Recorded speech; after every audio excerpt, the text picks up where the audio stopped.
Live on the Motor Racing Network, it's the NASCAR Cup Series. Let's get a big thumbs up. Get ready to rock and roll past the race cars today, pal. Oh boys, let's execute. Have a good day. Today, practice and pole qualifying for the Xfinity 500 from Martinsville Speedway. Presented on MRN by E3 Spark Plugs. Powerful and fuel efficient. Find E3 at your nearest auto parts store. Good afternoon, everyone, and welcome to South Central Virginia and the Martinsville Speedway as we get set for practice and pole qualifying for the Xfinity 500. Alex Hayden, Kyle Rickey, and Todd Gordon topside, Steve Post, Chris Wilner on the pit lane. Let's get you right down there right now as the first group of cars pull on the racetrack. Chris Wilner is standing by with one of the drivers getting set to go in just a bit. That's right, Alex. That is Ryan Blaney, of course, the two-time winner of this fall race. Did it last year to punch his ticket to the championship for all the playoff drivers in Group 2. So what are you looking for in Group Number 1 with this new left side tire and kind of the first read of Martinsville Speedway this year? Yeah, just kind of, seeing where the track goes. And it's kind of, Xfinity cars are out there, but we usually pick up all that rubber and then kind of lay our own down. So really just seeing how much it lays down, the left side and what the fall off is and what the fire off is and just kind of what to expect on pace for my mindset going into our practice. We talked earlier this week, you're so good about practice and knowing what you need in the race car, especially here. What do you need? What is the best feeling in the race car at Martinsville? Yeah, everyone's a little different. I guess I've always wanted to roll the center really fast and just kind of deal with the entry and exits if I'm a little free there. I feel like it's all compromises here. So that's the biggest thing I've been trying to look for over the past few years with this car, especially is can you roll the middle fast, low. That's Ryan Blaney. He's going to log in and watch the SMT data as Group Number 1's on the racetrack, but a lot of eyes are going to be on the playoff drivers coming up in Group Number 2. All of which will be in that second group. The first group on the racetrack right now coming up the speed. John Hunter Nemechek, Josh Berry, Ryan Preece, Chris Buescher among them on this Martinsville half-mile oval. A clear but cool Saturday afternoon, 60 degrees right now here at the Martinsville Speedway. As we go back down trackside, hear from another one of our playoff contenders. In fact, our most recent winner last week in Talladega, Chase Briscoe, is with Steve Post. Yeah, Chase Briscoe down here. Chase, congratulations on the win. What did that mean to you as far as getting that win, and then what's it mean for this weekend for you as well? Yeah, first off, thank you. It was definitely a cool week, just celebrating what last weekend it was and what that meant for next weekend. So, yeah, I think for us this weekend, honestly, a whole lot doesn't change. We're still trying to win the race, and if we can win, it helps JGR2 with Christopher. But yeah, I think we just want to keep that momentum rolling, that confidence rolling. You don't want to run 25th here and then try to carry that into next week. So yeah, we're trying to run good here this weekend, try to win the race, and see if we can carry that into Phoenix. There we go. That is Chase Briscoe sitting and watching right now as none of his Joe Gibbs Racing teammates are out on the racetrack, but they're looking at data from other Toyota teams and other teams as well. That's Steve Post and Chris Wilner on the pit lane. Group 1 cars on the track. 5 laps have already been put down. A.J. Allmendinger has gone to the top of the leaderboard. Ryan Preece, John Hunter Nemechek are the top 3 early on in this first practice session.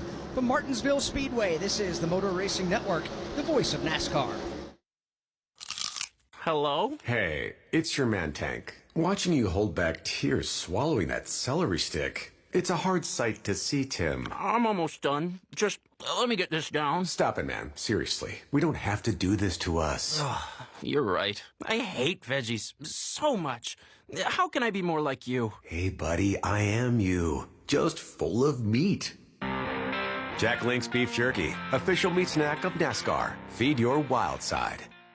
Do you have $10,000 or more in credit card debt? Are you barely getting by making minimum payments? With credit card debt reaching all-time highs, National Debt Relief is letting everyone know about great debt relief options now available to help people with overwhelming credit card debt. These options may reduce a large portion of your credit card debt. Get a free debt relief consultation when you call 800-212-2828. 800-212-2828. That's 800-212-2828.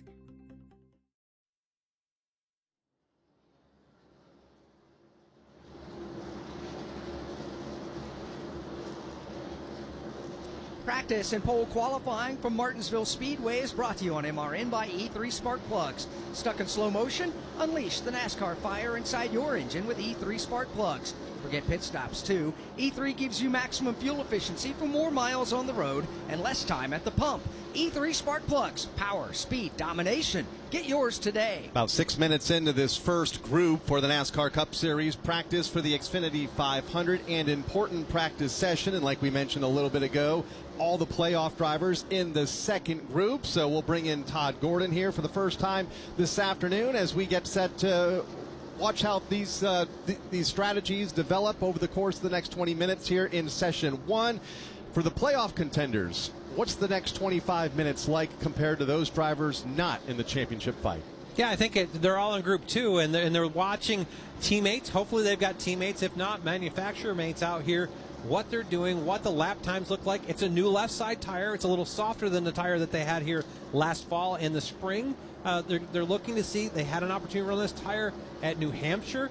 They've seen a little bit of lap time fall off. They're going to look at the degradation of lap times here, how the lap times slow down, and try to get themselves prepared for what they're going to see in the practice that they've got coming, listening to the drivers' comments to see if they need to make any last-minute adjustments on balance to fire off here. Martinsville Speedway is a paperclip-shaped track with long straightaways, tight corners, just a skosh over a half a mile. It's listed at 0.526 miles. The straightaways are asphalt, and the outside 2 lanes of the turns are asphalt as well. However, going into turn 1, going into turn 3, the bottom 2 lanes are concrete. So, Todd, with this tire, you mentioned that Goodyear brought, how important is it to pay attention how much rubber gets laid down on this racetrack in the corners? That's definitely going to be something the guys will keep an eye on. I don't think that we will see this racetrack get rubbered in like it will come race time, because these runs are shorter. You know, they're 2 25-minute practices, and at the end of it, the second practice will start to pick up the first practice's rubber. They're looking to see how much lays down. With the cooler temperatures, there's questions about how much rubber the racetrack will take.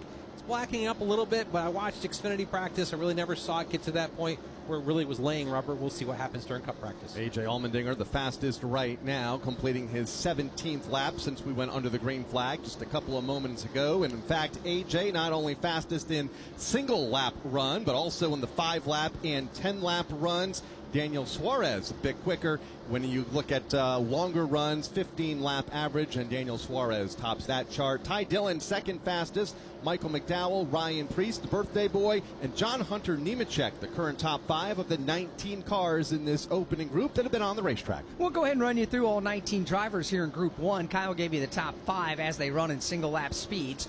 Kyle Busch is 6th, Daniel Suarez 7th, Alex Bowman is 8th, and Eric Jones 9th. Josh Berry rounds out the top 10. You've got Justin Haley, Noah Gragson, Chris Buescher, Riley Herbst, Ricky Stenhouse Jr., Austin Dillon, Austin Cindric in 17th, Cody Ware 18th, and Casey Mears is 19th. We'll talk more about the playoff drivers coming up in group number 2, but as far as the championship standings and the playoff picture coming into this penultimate race of the season and the final race in the round of 8, Chase Briscoe and Denny Hamlin have won the last 2 weeks and have advanced to the championship 4. Christopher Bell has quite the cushion, 37 points to the good. Kyle Larson, 36 points to the good in 4th. The drivers outside looking in and needing to find at least a good run tomorrow and probably a win. William Byron, 36 back. Joey Logano, 38 points back. Ryan Blaney, 47 out right now, and Chase Elliott, 62 points, and is the only driver in a must-win situation if he wants to fight for a championship next Sunday. Todd, a moment ago, Kyle said it was 60 degrees. I just checked the thermometer. It's dropped 1. It's 59 degrees right now. What does the ambient temperature and subsequent cool track temperatures do for a setup as a crew chief? Yeah, well, the biggest thing is you start to think about how much rubber the racetrack's going to take. It won't really affect qualifying. This place will be cleaned up, and you'll wrap right around the curb at the bottom. That becomes dominant.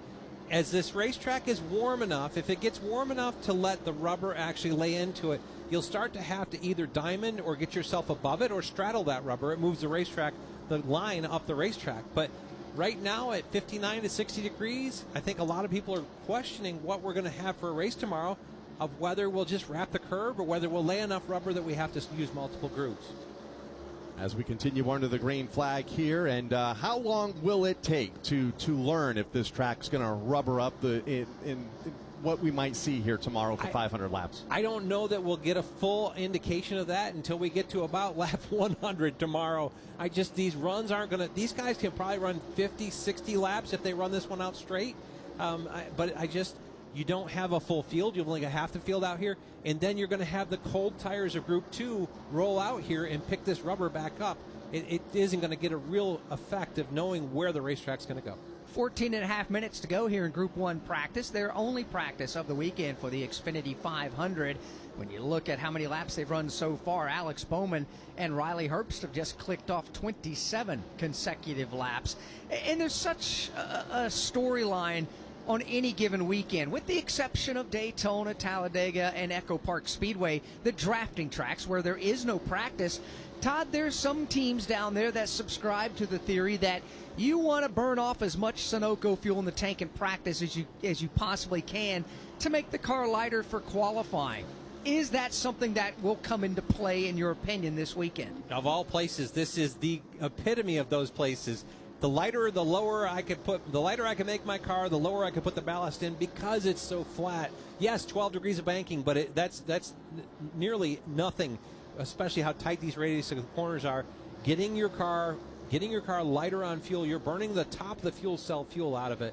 It's definitely something that all of these good competitors are focused on. A lot of these cars been on and off of the pit lane. Let's go to the pit lane now, and Chris Wilder, an update on Austin Cindric, who's deep down in the running order right now, 17th of the 19 cars that have taken time. Yeah, it's not been the start for Austin Cindric as far as the car handling he wants. Again, this is a scenario where he's able to play guinea pig for the rest of his Team Penske teammates that are going to be in the playoff round in Group number 2. He came over the radios, he brought the car to Brian Wilson and the crew and said, it is just painfully tight on fire off. I have no center speed or drive off the corner. It feels like it may come to them over the long run, but remember how important qualifying is here. They're looking for short run speed. So as the crew continues to make adjustments on his Ford Mustang, Joey Logano has walked over. We've seen crew chief for Ryan Blaney, Jonathan Hassler, dip his head in as well on the timing stand for the Austin Cindric machine. So again, it's all hands on deck at Team Penske trying to diagnose the short run speed for Austin Cindric as the rest of his teammates anxiously await their turn on the racetrack.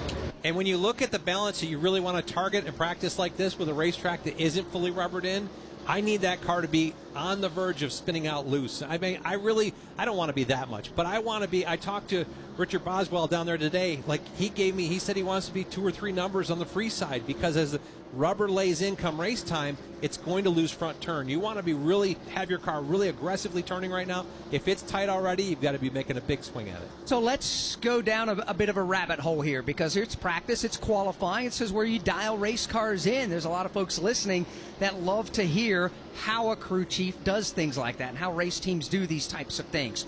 Martinsville Speedway never ceases to amaze me when I walk the garage area. The air pressure that you crew chiefs, and you're smiling, the air pressure that you crew chiefs put in these tires, or lack thereof. Goodyear, let's establish this first. Goodyear every race puts out a minimum recommended air pressure. Recommended being the key word. That doesn't mean you have to be on that number. You can run whatever you want. There is a risk versus the reward you get. Obviously, the less air pressure you have in your tires, more specifically the left rear than anything here at Martinsville, that means more grip you have. But you also battle the sidewall of the tire flexing too much and potentially cutting down a tire. So you walk through the garage here. We did it earlier today. The left rear tires on these things were buckled and basically wrinkling up with the weight of the car on them. I know you're not going to tell me the numbers that you have run here and had success with, but I'll give you an idea. Safe to say it's much lower than what the recommended tire pressure will be. Goodyear's recommended minimum for left side tires, the left front is 10 psi, the left rear is 12 psi, the right sides are 22 psi. There isn't a competitive car that's above those recommendeds. There's nobody that is. The left rear is going to be a single digit. It'll be a 9, might be an 8.5, it might be an 8. It could be that far down. That left front's probably going to be teetering on the 10 psi number, and the rights are going to be teetering around 20.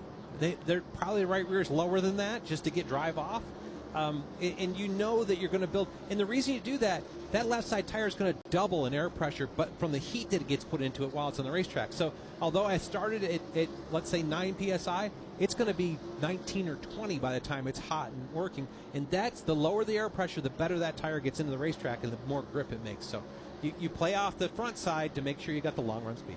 A lot of those teams have about 39 laps of heat right now in those tires as they are making long runs here. Daniel Suarez still the fastest in the 15-lap average. As we go to the pit lane, get an update from the Alex Bowman pit with Steve. Alex Bowman, similar to the situation that Chris described with Austin Cindric. He is the lone Hendrick car out here in this practice session. And listening to Todd Gordon, and that's precisely why Alex Bowman brought his car down. He ran 28 laps, and he said the car was just getting a little bit snug, and they wanted it to free up. They wanted to loosen up. So Blake Harris decided to bring him down. They made some adjustments on it. Going to head back out onto the speedway and see what those adjustments do. Like Chris talked about with Team Penske, everybody in Hendrick Motorsports keeping a keen eye on it. Now, William Byron is down here. He is on pit road. He is behind his pit box, traditionally where they are. Martinsville's such a tiny little racetrack. Kyle Larson standing up on the transporter in the middle so he can see what the cars are doing down into turns 1 and 2. He can see what Alex Bowman's car is doing and hear what Alex Bowman is doing and saying Kyle is on top of his transporter with all of the data up there as well. So interesting perspective down here from the Hendrick camp as the 3 teams that are running for a playoff spot here tomorrow afternoon are all keeping a very keen eye on Alex Bowman and what they're hoping is a race car that they figured out. They were able to loosen it up a little bit with those recent adjustments. Alex Bowman, a driver who's had some success here at the Martinsville Speedways, hoping to replicate that here tomorrow in the Xfinity 500. He won here at Martinsville back in 2021. From Martinsville Speedway, this is the Motor Racing Network, the voice of NASCAR. Warning, this product contains nicotine. Nicotine is an addictive chemical. Black Buffalo products are intended for adults aged 21 and older who are consumers of nicotine or tobacco. Hey, it's Ryan Blaney, 2023 NASCAR Cup Series champion. If you know me, I did Black Buffalo Long Cut. Black Buffalo is America's only credible smokeless tobacco alternative. Black Buffalo was established in America in 2015, and it dips just like the real thing, without the tobacco leaf or stem. You can find Black Buffalo at thousands of retailers across the USA near you. Black Buffalo Tobacco Alternative. If it's everything you love about dip, nothing you don't. You've never been one to idly watch someone else do something for you. There's pride in self-reliance, in working with your hands, in harnessing the power of an E3 spark plug with Diamond Fire technology, yielding better engine performance. You have a choice to make. Take control of your ride, of your life, or be the passenger princess of it. Visit e3sparkplugs.com to put the power in your hands.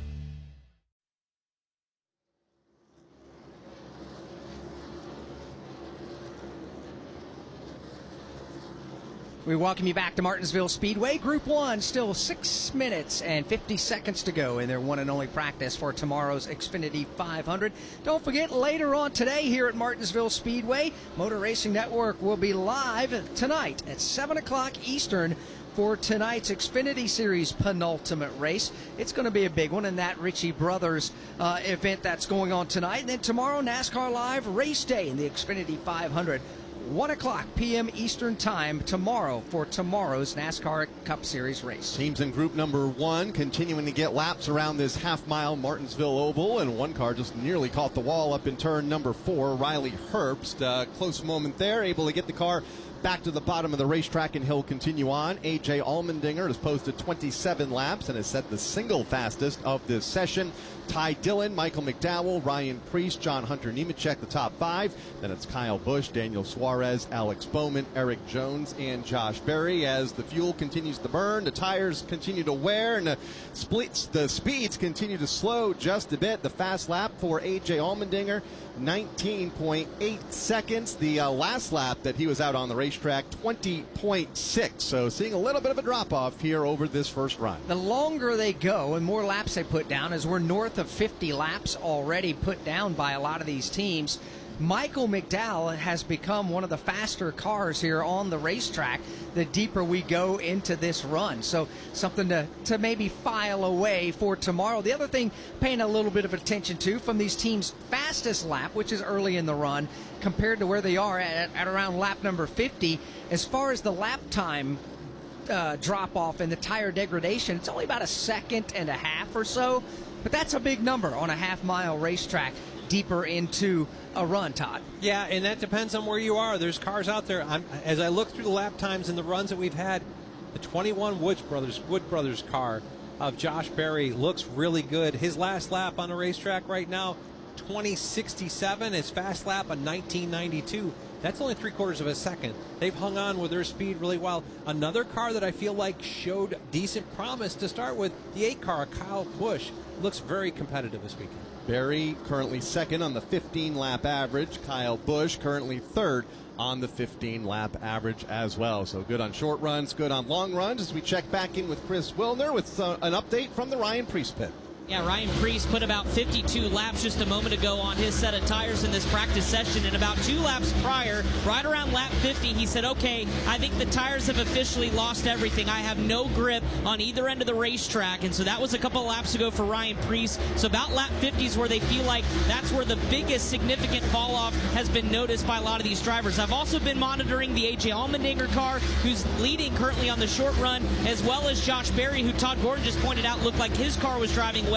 They feel like with the left side fall off that we've seen a little bit, it's almost affecting the right side as well. Both of those drivers talking about losing right rear grip through the center. So wondering, Todd, if maybe that softer left side upsets the balance of what these right side tires that they're used to running have as far as running on the long run. Yeah, anytime that you have a loss of grip on one side, it's going to affect the other. And likewise, the wear becomes something that everybody's going to want to take a look at as they get deeper in these runs to see whether they feel like the right side tire is going to hang on to be able to run a full stage if a stage goes green. Is there a more important corner of the race car that needs to be hooked up at Martinsville to be successful? And to the average listener of a NASCAR race car, you think, okay, well, they have 4 tires, all of them touching the ground. Yeah, they're all important. But is one more important than the other? They're all important.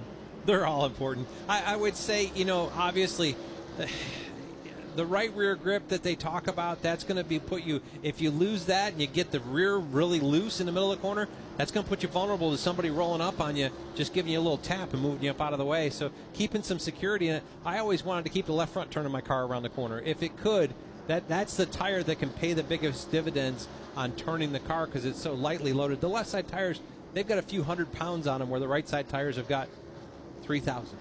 Seeing a couple of cars step into that second lane. Not sure if it's by choice or not, but Austin Dillon a bit higher through turns 3 and 4. Last time by, same thing with Kyle Busch and Noah Gragson as they continue the practice session here. First group of the day down to the final 2 minutes and 13 seconds. Noah Gragson still quick, check that, Daniel Suarez still quickest in the 15-lap average. A little bit of a news from from Daniel this week, signed with Spire Motorsports in his final couple of races with Trackhouse Racing. So big news for Daniel Suarez. Yeah, it's nice to know if you're a Daniel Suarez fan what the future holds for him, Chris Wilner. And the idea right now, knowing what your future is, got to find out what your immediate future is. Absolutely, and that's his practice session. So you get one thing checked off the to-do list, and that's next year's plans. But right now, for Daniel Suarez, who has the jockey colors, an interesting livery on the side. Right on the door on the right side and the left side, there's a guy driving in his underwear. It's definitely interesting to see as he streams around Martinsville Speedway. But for Daniel Suarez, we talk about the rubber on the racetrack. Matt Swiderski had talked about potentially at the end of the session moving up and trying to run the diamond line. So kind of entering a little bit low, washing out to maybe that lane and a half higher off the bottom, and then getting the car to turn down the hill. Not sure if he was able to really do that successfully, but they're trying to search around with lanes late in this first practice session. And you talk about that diamond line. That's something that as we get the racetrack, come race time, as it rubbers in, you kind of need to work your way up so that you can cross over that rubber and straighten out the exit, making the exit better for you where you can launch with a little more speed exit in the corner. Keeping it. Yeah, let's go back and talk a little bit more something you said, Todd, a moment ago about all the rubber that's being laid down now as they put 66, 65 laps on the most laps run by some of these teams out there as we're down to the final 30 seconds of Group 1. You mentioned that the cold tires of the cars in Group 2 will immediately go out and pick that rubber right back up. How does that happen, and why does that happen? Well, obviously the rubber is kind of moved into the racetrack, but the cold tire, that rubber on the racetrack is going to stick to that cold tire because it's just rolling around. The first lap or two they're going to roll around here, not at pace, just so that they can warm their brakes up and get everything up to temperature. But without like sliding that tire across the corner, that tire is going to roll around there and just pick that rubber back up. You can watch the concrete here go from being black to turning itself back to gray. Right on the bottom of the racetrack, the preferred line here at the Martinsville Speedway, inside lane of these nearly flat corners as the red and black flags are out from the starter stand, signifying the end of group number 1 of practice, the first 25 minutes in the books, and A.J. Allmendinger, fastest among the 19 cars that have been on the racetrack. Ty Dillon, Michael McDowell, Ryan Preece, John Hunter Nemechek, the top 5. From Martinsville Speedway, this is the Motor Racing Network, the voice of NASCAR. Go behind the scenes and into the garages of the sport's top teams and drivers on NASCAR Hot Pass. You know, if you win, then your problems are likely solved. There's going to be issues with track limits in the S's, right? Because they're just tight. A normal occurrence is qualifying from 28th to 32nd. That's just something we're going to continue to keep on working on. It's the latest information you want to know on NASCAR Hot Pass. Weekdays on the Motor Racing Network. We are under the green flag. Listen up, NASCAR fans. Now's the time to turn your love of racing into big-time prizes. Because NASCAR Fantasy Live is your fast lane to bragging rights. Furious racing here. Pick 5 drivers each week of the season. Then complete additional challenges to stack points. All for your shot at the grand prize. So let's get this party started. For official rules and to learn more, visit NASCAR.com/fantasy and sign up today.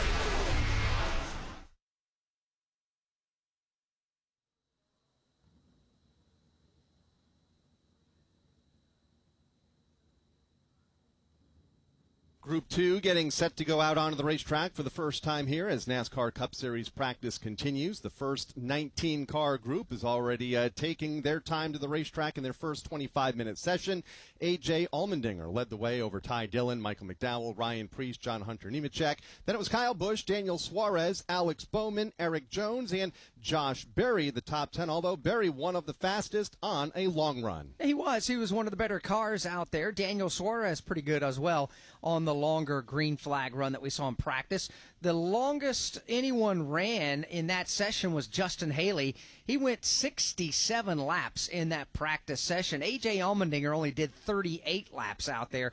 A.J.'s pretty good when it comes to racing here at the Paperclip here in Virginia. 2 of his top 3 career second-place finishes came right here at the Martinsville Speedway. Todd, you may know a thing or two about that. 2012 spring race with A.J. here, qualified back in the 20s.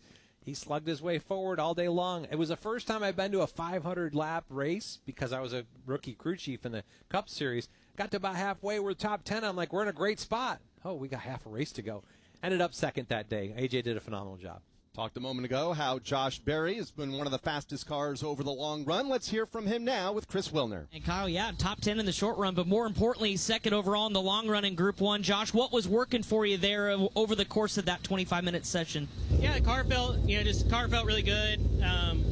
Just a little bit tight, but stayed under me pretty well. I mean, I definitely pretty close. So, really happy with that run there. I feel like we got the balance really close there, obviously learning from this new tire. I think we learned a lot from the spring, too. So, I feel really good about it. Tires look like they're wearing some. So, I mean, it seemed like, I had some guys that come in and, had 20 lap lesser tires or whatever that was able to get to me and pass me pretty quickly. So, I think we're in for a fun race tomorrow. I think about just as important for you as this practice session now is the debrief. We saw Travis Geisler over here. Everybody wants to know what's going to happen for Group 2. How much input are you going to have and what you did to what the other 3 on the Penske side do? Yeah, I think, obviously we were pretty strong there, so that's encouraging for Joey and Ryan. I think they just wanted to get, a couple, just what I was feeling.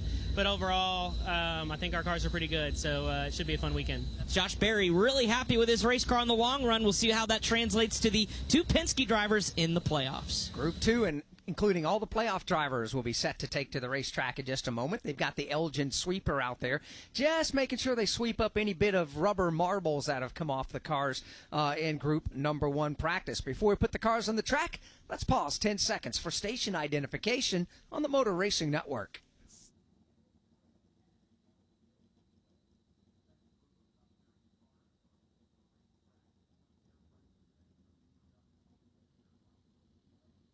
Motor Racing Network here at the Martinsville Speedway. Practice and pole qualifying for tomorrow's Xfinity 500 is ongoing. My name is Alex Hayden. Kyle Rickey and NASCAR Cup Series championship winning crew chief Todd Gordon here in the broadcast booth with Steve Post and Chris Wilner up and down the pit lane. Qualifying coming up in a little bit. Group 2 for practice coming out onto the racetrack in a moment.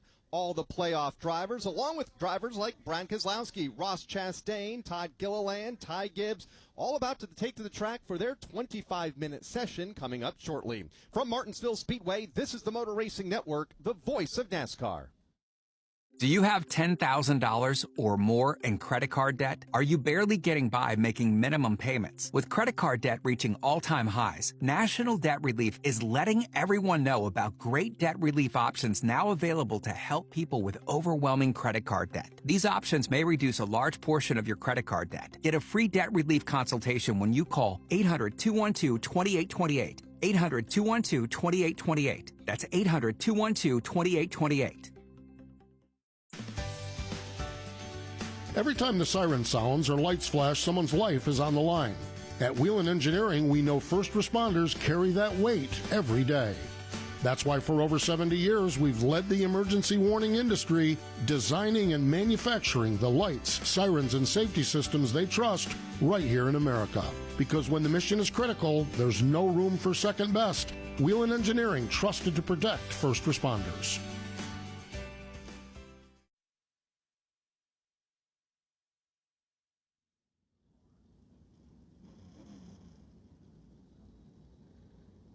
Back at Martinsville Speedway, just moments away from sending group number 2 onto the racetrack here for this session. Cars getting into line on the pit lane, and like Alex mentioned a moment ago, all the playoff drivers among this second group. 37 cars on hand for the NASCAR Cup Series, looking to practice and later qualify for tomorrow's Xfinity 500. So here is who is in group number 2 about to go on to the racetrack. You've got Zane Smith, Cole Custer, Brad Keselowski, Ross Chastain, Shane Van Gisbergen, Carson Hocevar, Todd Gilliland, Ty Gibbs, Tyler Reddick, among others. And Bubba Wallace, who has some news this week we'll talk about here in a little bit, along with Chase Elliott, William Byron, Kyle Larson, Ryan Blaney, Denny Hamlin, Joey Logano, Christopher Bell, and Chase Briscoe. You mentioned the news for Bubba Wallace. He and his wife are expecting their second child, so congratulations to the Wallaces. Parenthood looks good. It's hard for me to say on Bubba Wallace. You know, I've never been a parent, but I hear that it changes you as a person. Todd, you and Trey are producers, the only ones up here that have kids.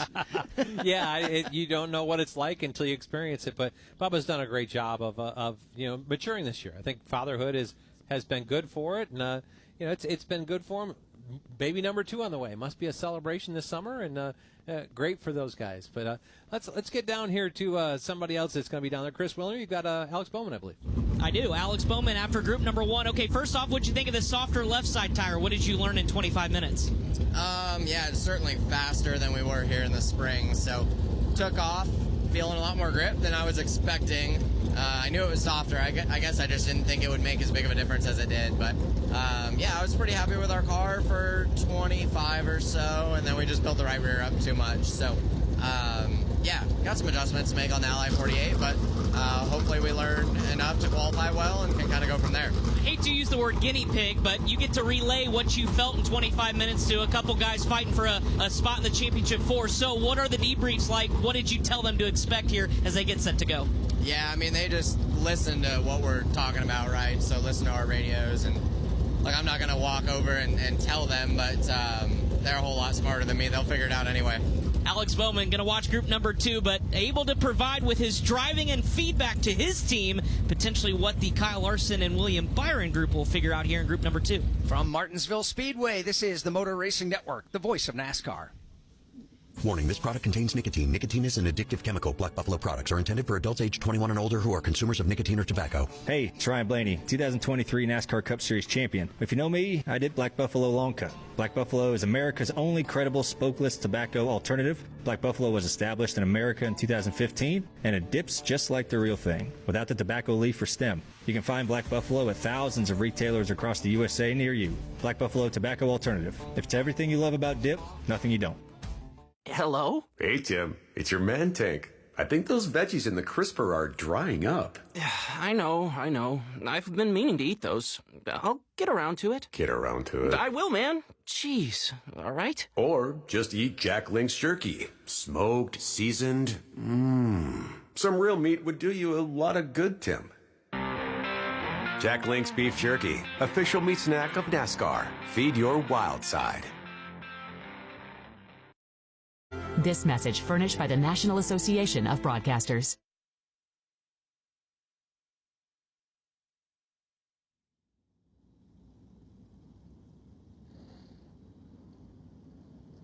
We welcome you back to Martinsville Speedway. Green flag goes in the air from Joey Acock on top of the flag stand. And Group 2 practice, including all the playoff drivers, begin to roll off the pit lane before those cars come up to speed. Let's check back in the pits with Steve Post. I did have a chance to talk with James Small. He is the crew chief for race winner Chase Briscoe last week at Talladega Super Speedway. And I asked him what his plan was on this one. And he said it's very similar to what you look for every time. He wants to go out and run 75 laps and have the car do exactly what they want it to do. Now, of course, that's what you want to do and what happens, but he really has a lot of questions about what the tire is going to do, and I think they learned a little bit watching that first practice session, but we'll see how it goes as far as that goes. So we'll see what happens with it, but James Small, the crew chief for Chase Briscoe, he is confident that they can have a good practice session, and they have got, like Chase said, they've got to just keep the momentum, keep the gas pedal down, and run good here this weekend, and then go to Phoenix and run for the championship. And leads Group 2 onto the racetrack, does his driver Chase Briscoe, as they'll take a couple of laps at slower speeds before gaining speed and getting up to speed here in this second session. The clock is rolling. 23 minutes, 45 seconds to go. We talk a lot about rubber on the racetrack. There is a NASCAR Xfinity Series race later on this evening. More about that in a moment. But, Todd, second group on the racetrack. Yeah, second group on the racetrack. And explain to listeners back home the reason that these guys are not at speed. You got to get, because these are such big braking events into turn 1, into turn 3. They're rolling around here, got their foot on the brake. They're just trying to build heat into the rotors so that the rotors don't end up with just a tremendous amount of energy put into them while they're cold, because that could crack rotors. So they're working their brakes and just running down here kind of on throttle, on brake, getting heat into the system, getting the gears warmed up, and then they'll probably get rolling here. I would say probably come to the green here.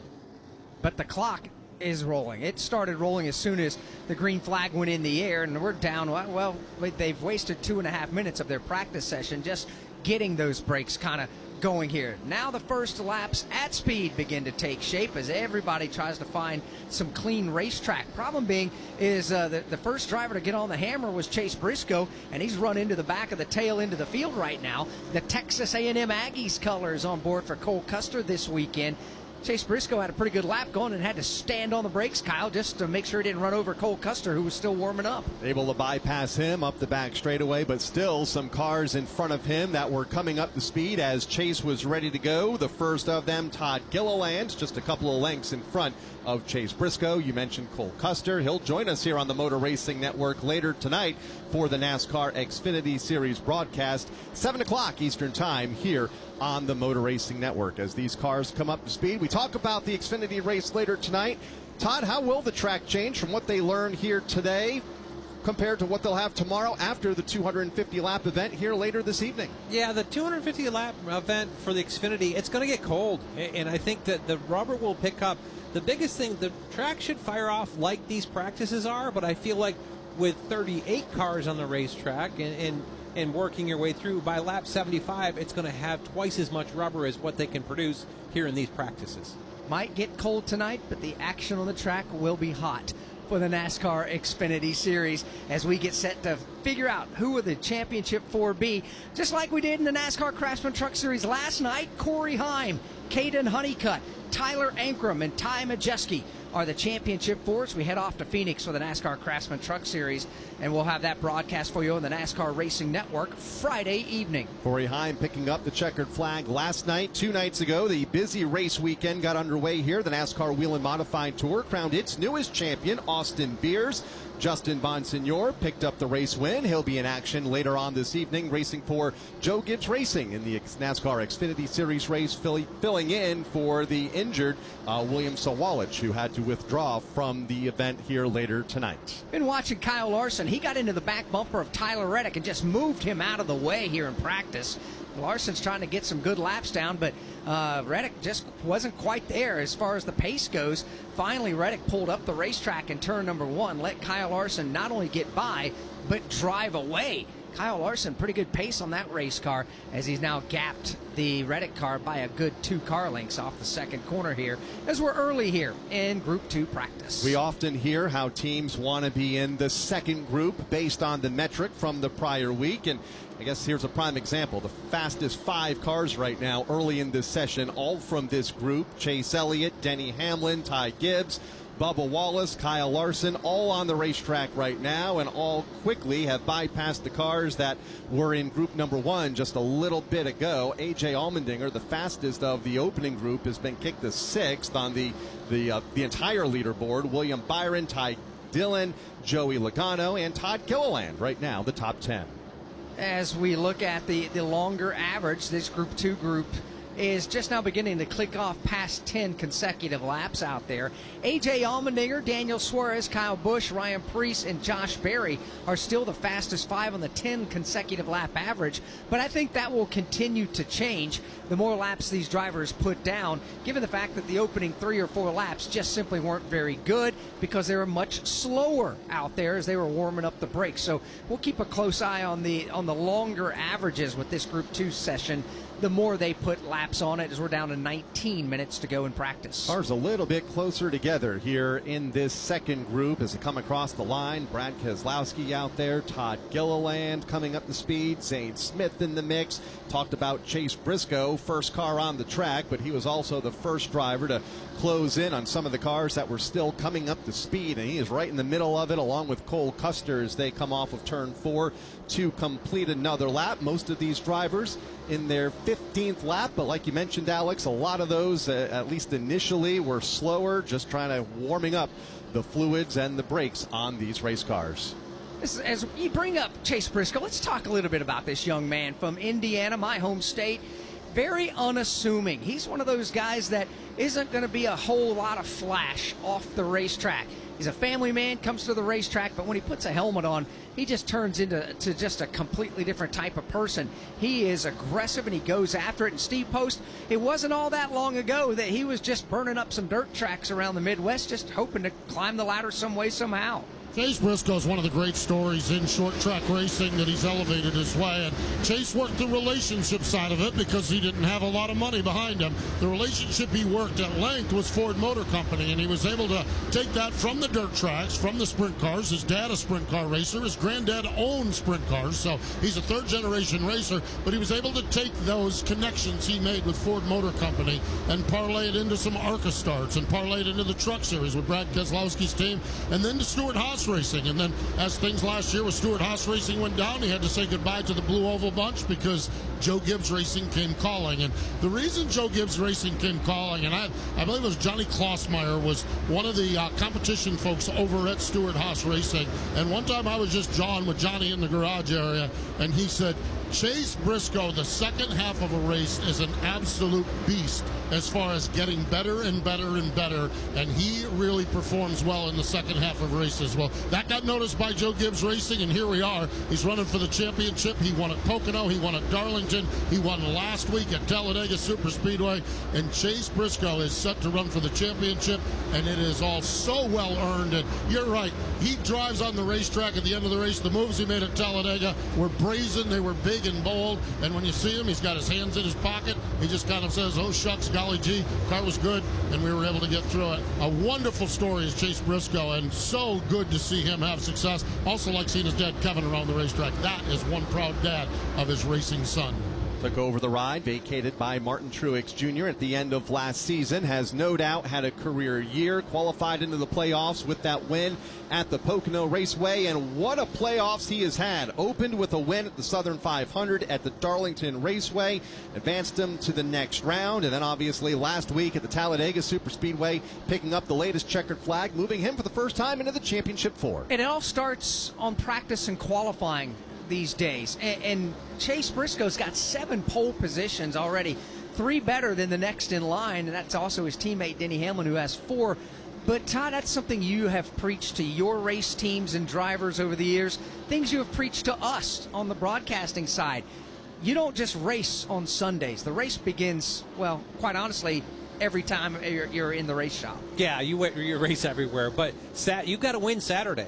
You've got to win Saturday. You've got to win qualifying. I mean, I've had a good run here. Only won 1 clock, but I've had a lot of good runs here. But they all stem from being on the front row. Joey and I had a string where we were on the front row here. It seemed like every time we came here to the racetrack, it was multiple years in a row. That sets you up for a better pit box. This is the narrowest pit road on our circuit. In tight corners, having a good pit box, that's a reward of being successful here today. And the other part is you're not overheating your brakes, you're not overheating your engine trying to work your way through traffic. You're starting out with clean air, and that's one of the things that you've got to be good. A car that's pretty good in this practice, Kyle Larson. Steve Post, you're down there. Yeah, it's pretty good, Todd, but you need to be better than pretty good to win a race here at Martinsville. He is complaining it's a little tight right in the center of the corner, a little snug down in 3 and 4. It's all right in 1 and 2. So that begs the question, Todd, and I'm going to ask you, how significantly different are 3 and 4 and 1 and 2? And why does Kyle Larson have a little snug down in 3 and 4 and the car rolls through 1 and 2 very well? The curb exiting turn 4 has more of a radius than it does off of turn 2. And I think it's just, if you look at it, and you have to really be able to continue to turn on throttle on exit of turn 4. Where turn 2, you can almost kind of straighten that out because the curb kind of moves in and takes the radius out of that corner. They look very similar, but on the racetrack, the curb in turn 4, you have to wrap and continue to turn on throttle around the corner. Gave fits to a bunch of NASCAR Xfinity Series teams in their practice and qualifying session earlier this afternoon, and giving fits to some NASCAR Cup Series teams here in this practice session. Watching Cole Custer go a little bit high to the exit of turn 2, lost some ground off the corner as he continues to make his way around the racetrack. Talking about Kyle Larson, currently 4th on the playoff grid, looking to make his 3rd championship 4 appearance. Obviously, success in 2021 with the title, also as part of the championship 4 in 2023, and in pretty good position right now going into tomorrow's race. 2 drivers that you look at playoff-wise that, let's face it, you got to win here at Martinsville Speedway. Whether you're William Byron, the first out by 36 points, Logano's out 38, Blaney minus 47, Chase Elliott minus 62.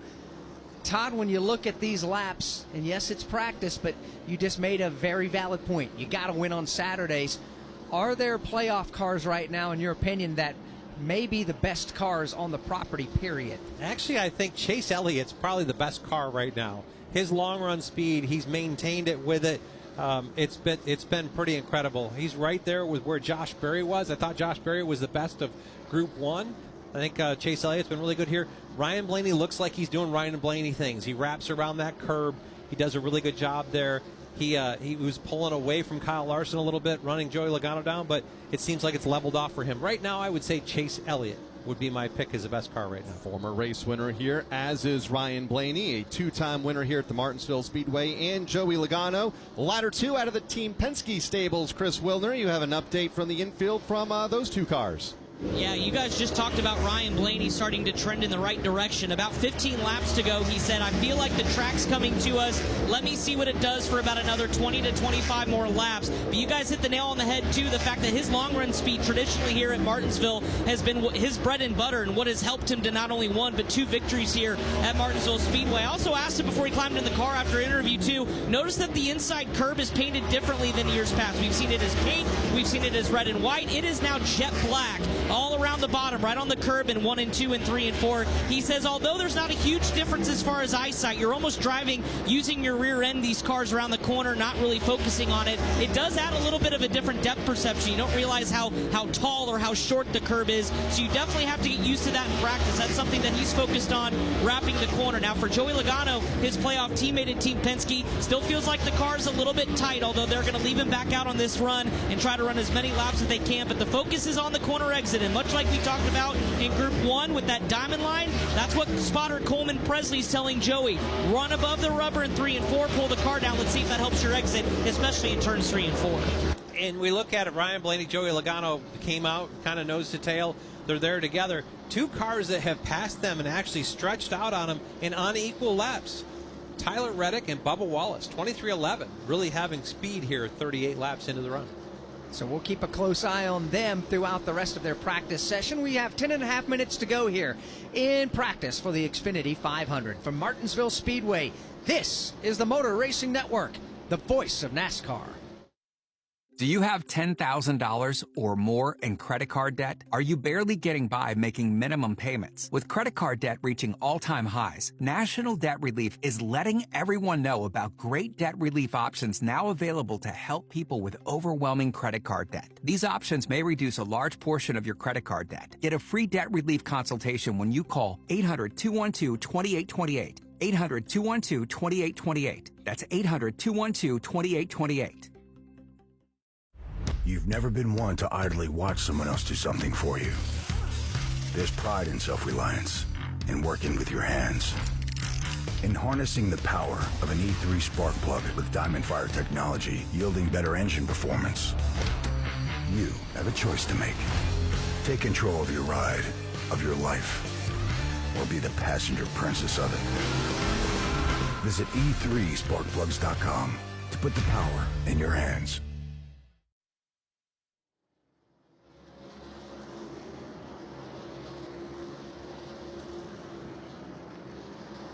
Chase Elliott is the fastest in single lap speeds at the moment overall from groups 1 and 2 combined. Chase Elliott also the best on the long average. Denny Hamlin second best in single lap. Ty Gibbs third. Bubba Wallace fourth. Kyle Larson rounds out the top 5. William Byron, another driver that is a playoff contender, needs a win here tomorrow in the Xfinity 500. He is 7th on single lap speeds, but Steve Post third best right now on the long average. And you can tell by the conversation on the radio that Rudy Fugle and William Byron are fairly happy with this automobile.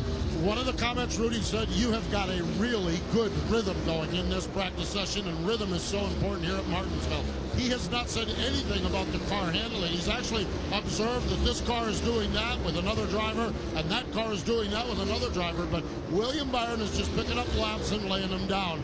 It was lap 37 about 5 or 6 laps ago. Rudy said, give me 30 more laps. I like what I'm seeing here. So we're going to keep an eye on William Byron. He's a 2-time winner here at Martinsville Speedway. He's 36 points, I believe it is, 36, 37 points out. He actually talked earlier today that it's almost easier coming in here with this to just try to win the race than trying to do the math of running for points. And so they're going to see how they go. And when you face it with William Byron, you need something good to happen. He got spun coming to the finish at Talladega, and that awkward situation out at Vegas with Ty Dillon. He needs a little bit of a good luck. He gets a good luck, and they seem like they have a really good race car. Just as I say that, though, they got one little change they want to make. Rudy Fugle has just made the decision to bring the Cincinnati car down, the William Byron car down. So I'll have to see what the story is and what changed on it from just a few moments ago here in this session. Backing into his pit stall right now, talking about William Byron here on the front straightaway. And Steve's right, 36 points below the cut line, 25th or worse the last 2 weeks. Had the incident while running at the front of the field a couple of weeks ago at the Las Vegas Motor Speedway, and then last week was running among the top 10 and got spun in that pack of traffic, come to the checkered flag and finished outside of the top 25, and that is why he is in the hole that he is in, and is in a fairly a must-win situation where he's going to need a lot of help tomorrow to have a shot at the championship for. Yeah, but the thing they can hang their hat on is the fact that they have speed in their race car each and every week. Having some execution problems between the green flag and the checkered flag, and some misfortune along the way as well. But I guess, Todd, when you have speed in your race car, that is the foundation of everything. Yeah, it is. That's the elusive piece. you can always work on the execution. You can talk about what you need to call, maybe how you call things differently, communicate better. But those are all the execution pieces. Speed fixes a lot of problems, especially when you have long green flag runs. That will dominate as we come forward. And Hendrick Motorsports right now has that long run speed. Chase Elliott out front, Kyle Larson and William Byron 1, 2, and 3 when it comes to 15 lap averages right now as they continue under a long run. But getting down to it here in the final session, 6 minutes remaining here for the second group, and it is Chase Elliott with the single lap fastest run over Denny Hamlin, Ty Gibbs, Bubba Wallace, and Kyle Larson, the top 5. Chase Elliott back on the track. He just was on the pit lane. The team made some adjustments to his race car. As good as it appeared to be in the graphs that we have up here with the telemetry that Todd has access to, the Chase Elliott car looked pretty good out there. What types of things would you think or guess that they might be trying to just improve on? There might be something air pressure wise that they wanted to play with and just see where it went, try to get a feel for where that goes. That could be a balance piece. They might have wanted to change some wedge and see where that goes out. This would be a good opportunity to work on a couple of things that might be race adjustments so you have a direction for where that would be. Steve Post, you've got a little more knowledge on that. Yeah, Todd, I just actually checked in with Chase Elliott's crew, and he said the balance is very neutral, but I want to ask you, Chase said, I want more confidence in the right rear, and that's why they came down and made that adjustment. What in the wide world of sports, Todd, would you think he would want with more confidence in the right rear of that car? Well, it sounds like, wanting to have that to lean on, to be able to middle of the corner, really be able to tug on the wheel and to go to throttle and drive yourself off the corner. Could be an air pressure adjustment, could be a wedge adjustment to try to help that. Again, trying to work through some things that, would be on your list for what you would adjust on tomorrow to know where that affects other places in the corner. Chase Elliott working across the line right now, completing his 46th lap in this session, about a second slower than his fastest lap, which is fastest of the session, 19.767. His fastest lap last time across the line, 20.879, as he continues to work on that race car as we're within the final 4 minutes of this session. When we look at this, Denny Hamlin is already going to be part of the championship four by virtue of his win 2 weeks ago at Las Vegas. Denny's so good here at the Martinsville Speedway. His record is outstanding. How's the race car look to you, Todd? Looks really good. The long run especially looks like it really wraps the corners. When you look at the 15 lap, he's 9th on that average, but 15's not enough. You really want to see what the 40 lap average, what the 50 lap average is here. When I looked at it, his ability in the late 30s, he was running faster lap times as fast as anybody, faster than most. Still in the 20-40 range, which really is only, again, like we talked about Josh Berry, maybe 0.7 of a second off of his fast lap.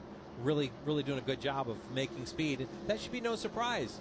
Denny won the spring race in dominant fashion, it seemed like, and I would expect him to be a contender tomorrow. His 6th win here at the Martinsville Speedway back in the spring, and no doubt will be a contender up toward the front of the leaderboard here in this session. Currently second for Denny Hamlin, just behind Chase Elliott, just in front of Denny's teammate Ty Gibbs in 4th, Bubba Wallace, Kyle Larson, the top 5, AJ Allmendinger from the first session 6, William Byron, Ty Dillon, Joey Logano, Todd Gilliland, the top 10, as most of the drivers in this second session back out on the racetrack. It is crowded out there right now, Alex. It really is. This is your last opportunity with 2.5 minutes to go for practice before tomorrow's Xfinity 500. We will qualify here in just a bit, but as far as practice and making some last-minute fine-tuning adjustments or getting that valuable feedback from your driver, this is it right now with 2.5 minutes to go in practice. 1 o'clock Eastern Time tomorrow here on Motor Racing Network for the Xfinity 500 for the NASCAR Cup Series as we set the championship for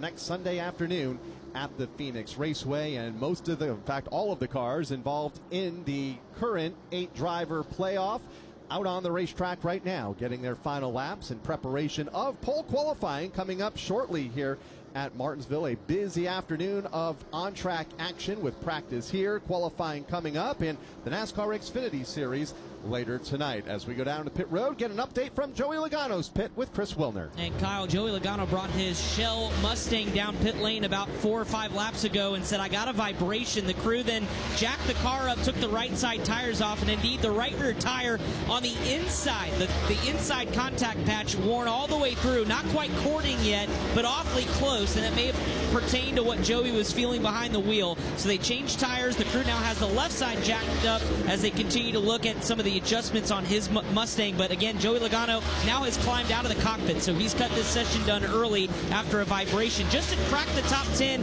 in single lap speeds before he came down pit road, but definitely had some sort of vibration, and that right rear is worn completely around the inside contact patch of that Goodyear tire. So what does it mean when the inside of the tire's worn as much as that is? Well, you look at it, and that's one of those things that you challenge here, because adding camber, tipping the top of the tire in on the right side tire will help that tire have more grip rolling the center. It'll add security to it. But as you drive off the corner, as you have that top of the tire tipped in, you're driving off on the inside shoulder of that tire, so you'll wear that tire, the inside of that tire, a fair amount. So just finding the balance between where all it has to be and maybe a little bit of air pressure will help them forward.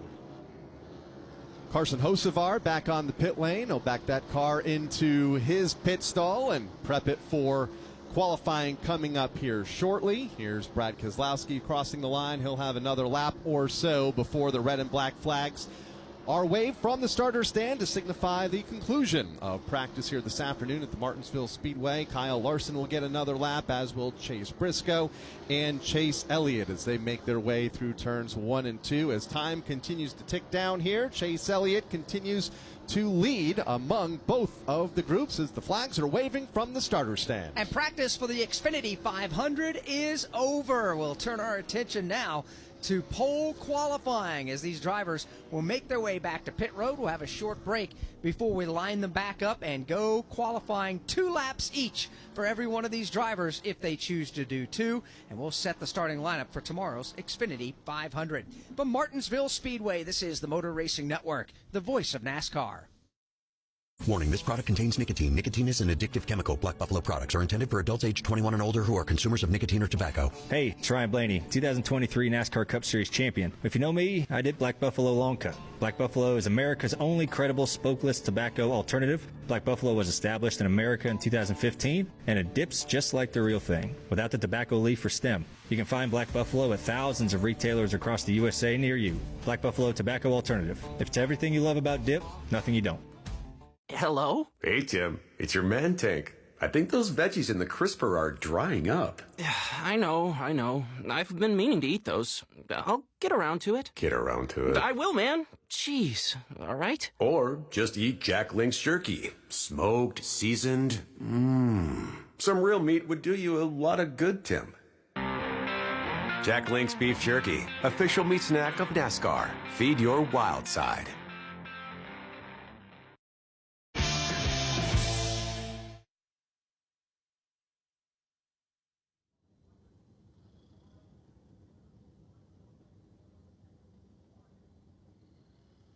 Back here at the Martinsville Speedway, practice for the Xfinity 500 is in the books, and something that's worth talking about, at least in my opinion, and we'll get Todd to give us his opinion as a championship-winning crew chief and a guy who's won here at Martinsville. As we look at everybody who's practiced today, every one of the 37 drivers, most everybody's fastest lap came at minimum on lap, 5? Most, there's, quite a few of them on lap 6, 7, and 8 as well. In qualifying, Todd, you only get 2 laps to qualify. So how do you compensate for knowing that your fastest laps were 5, 6, 7, and 8 when you only have 2 to get the job done? There's 2 things here. One of which is that we spent 2.5 laps of just kind of rolling tires in and getting the brakes warmed up. So that's gonna increase that lap count from what it's going to be. But no, to your point, qualifying air pressures will be higher. And you look at all these teams look at the data. That tire doesn't make the most grip when it's at 8 pounds. It just, that projects it when it gets hotter, that it comes into the range that it wants to make grip. When you look at the left side tires, they'll have more air pressure in these tires. Where you may start the race, let's just throw generic numbers out there. You may start the race with 9 pounds in the lefts and 20 pounds in the rights. you're probably going to qualify at 15 pounds, 14 or 15 in the laps, because that's more where it makes grip, especially after 1 or 2 laps. And you're probably going to be closer to 28 or 9 pounds in the rights, which puts it more in that working range. So that when you talk about all the changing over to qualifying mode, they're going to do some things on air pressure. They're going to do some things on heights, because now with the tires blown up like that, the car rides higher. So now we can take some rounds out and move the car back down so that the aero platform, the car is as low as it can be, but you've got higher pressures. Cars in group number 1 have made those adjustments and are beginning to make their way to the grid here on the front straightaway. Justin Haley will be the first driver to take time over Ricky Stenhouse Jr., Noah Gregson, A.J. Allmendinger, and Riley Herbst. Something we'll talk a lot about tomorrow, Todd. The pit lane here at the Martinsville Speedway starts in turn 3, wraps around turn 4, all the way down the front stretch through turns 1, and the exit is way over at the entrance to the back straightaway at the exit of turn number 2. Where do you want to pit here? Pit stall 1. That's a big deal to me. I always liked being in the corner of 1 and 2 because I could watch my race car. I could see what my driver was having to deal with. It wasn't just listening to him. I could visualize it and work that way as well. I like pit stall 1. There are guys that will tell you there is an opening here between pit stalls 9 and 10. 10 is basically the end of the front straightaway. That opening has some benefits to it because as you run around the corners here, you will actually run faster because of the way that pit road is measured. They measure it against the pit wall, but you actually run out against the outer pit wall. You'll actually pick up pace probably 4 or 5 miles an hour to maximize your time through there. So by picking its end of front straightaway, you get to run your lights to your pit box. You get a different set of lights from that part around. But for me, pit stall 1. A guy that will be in contender, a short track racer that we had in the booth here Thursday night for the modified race. Ryan Preece is down there with Chris Mulliner. Yeah, Todd, our teammate from Thursday night up in the broadcast booth, Ryan Preece. So first off, happy birthday. 35 years young. We're going to say young, right? Yeah, we've hit that point, I guess. But, yeah, no, boy, we are going to be in for a treat for tomorrow. And, coming into the weekends when we make tire changes, you never really know how you want to approach the weekend. But I think after that practice, we all have we all kind of know what we need to do tomorrow to make it live. So Goodyear's definitely been doing what we've been asking them, and that's making tires fall off, and that's what we have. So this Castrol Travel Centers of America Ford Mustang fires off really well. I'm just going to have to do my job and make it last tomorrow. We talk about how important qualifying is here. Track position is king. So you learned a lot over the course of the long run. What translates to the short run here? Short run's easy. It's actually the long run that's difficult. And to be honest with you, track position in the past has always been a big thing. I don't think it's still going to be a thing, but I don't think it's going to be as big as it usually is. So tire management, that's going to be the big thing. I think a birthday present will be put on pole. What do you think? I'm going to try. Ryan Preece again. Happy birthday to him. He's had his hands full. Birthday today. Him and his wife celebrated the birth of their second child a couple of weeks ago. It's been a busy couple weeks for the Preece family as Ryan will get set to qualify, and one of the short track aces will try to do his job and put it up towards the front. Looking to start toward the front of the field here. Qualifying coming up shortly for Ryan Preece as we go back to the pit lane and Steve Post. Daniel Suarez down here, one of our faster drivers on the longer runs down here, has gone back into a little debrief with Matt Swiderski, his crew chief down here.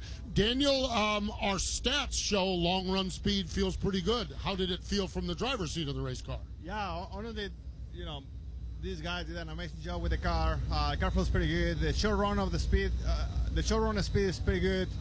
Middle part of the run is pretty good. The long run, talking long run like 60 laps. Yeah. Maybe it can be a little bit better, but overall, very proud of the group. They keep pushing hard. Or Jockey 99 Chevy Camaro is pretty sporty. I'm looking forward to hopefully lay down one good lap and work on it for tomorrow. You made an announcement this week about your future over at Spire Motorsports. How important is it, with that out of the way, to finish strong here with these guys, with the Trackhouse team that you've had such a good relationship with? Yeah, that's exactly right.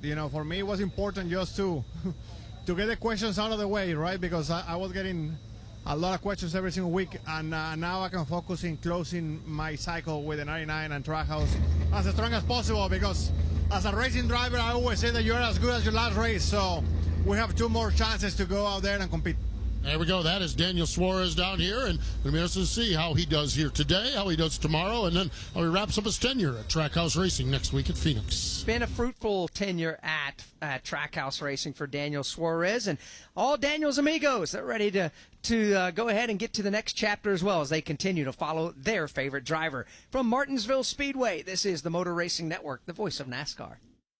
Hey guys, Corley Joy here. Make sure you catch Stacking Pennies on all the NASCAR platforms each week. We talk to some of our greatest drivers, winners, relevant stories. You never know who's going to show up. Hall of Famers, everything. And you're going to get the best race highlights, the best content, the best scanner audio, the best reactions, and by far the best pit road breakdowns of any other podcast. Corey, where can they hear us? You can find us on NASCAR on Tubi, SiriusXM Channel 90, wherever you find your podcasts, or on YouTube. Go check us out.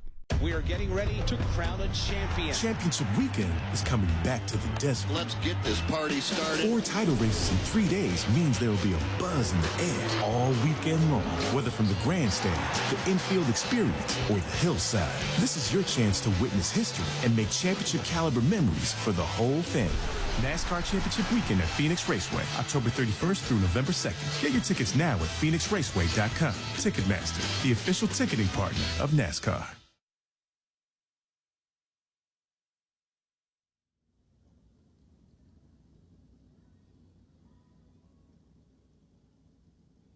Practice and pole qualifying from Martinsville Speedway is brought to you on MRN by E3 Spark Plugs. Stuck in slow motion? Unleash the NASCAR fire inside your engine with E3 Spark Plugs. Forget pit stops, too. E3 gives you maximum fuel efficiency for more miles on the road and less time at the pump. E3 Spark Plugs. Power, speed, domination. Get yours today.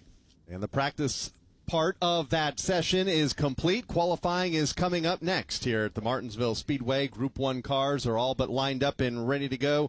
19 strong. 37 cars with us here looking to qualify for the Xfinity 500 coming up shortly. Justin Haley will be the first of them as we go down to the infield and hear from Michael McDowell. Michael McDowell down here ready to qualify. Michael, I was listening to a press conference with Ryan Blaney, and I want to ask you about something. He said the difference between running a practice session here and then going out and qualifying, he said here in Darlington is most dramatic.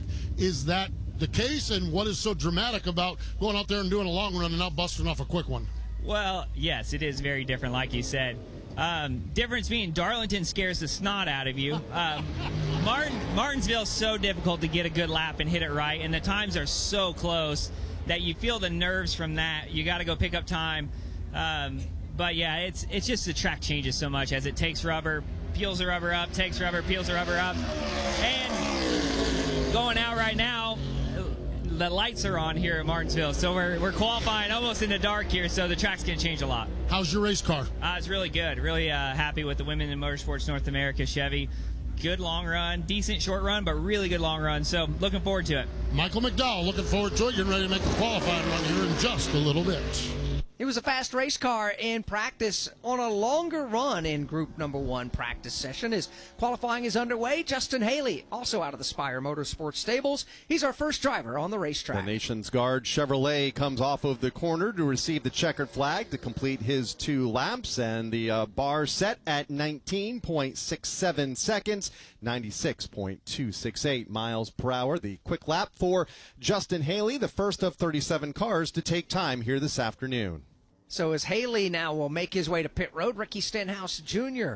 brings the Jack Link Chevrolet on the racetrack. That's proudly and boldly and prominently placed non-vegan down the side of his Chevrolet. As a matter of fact, on the bumper, the nose of that car, when a driver looks in the mirror, it says "Move Vegan." As the Jack Link Chevrolet is on the racetrack. It's Ricky Stenhouse Jr.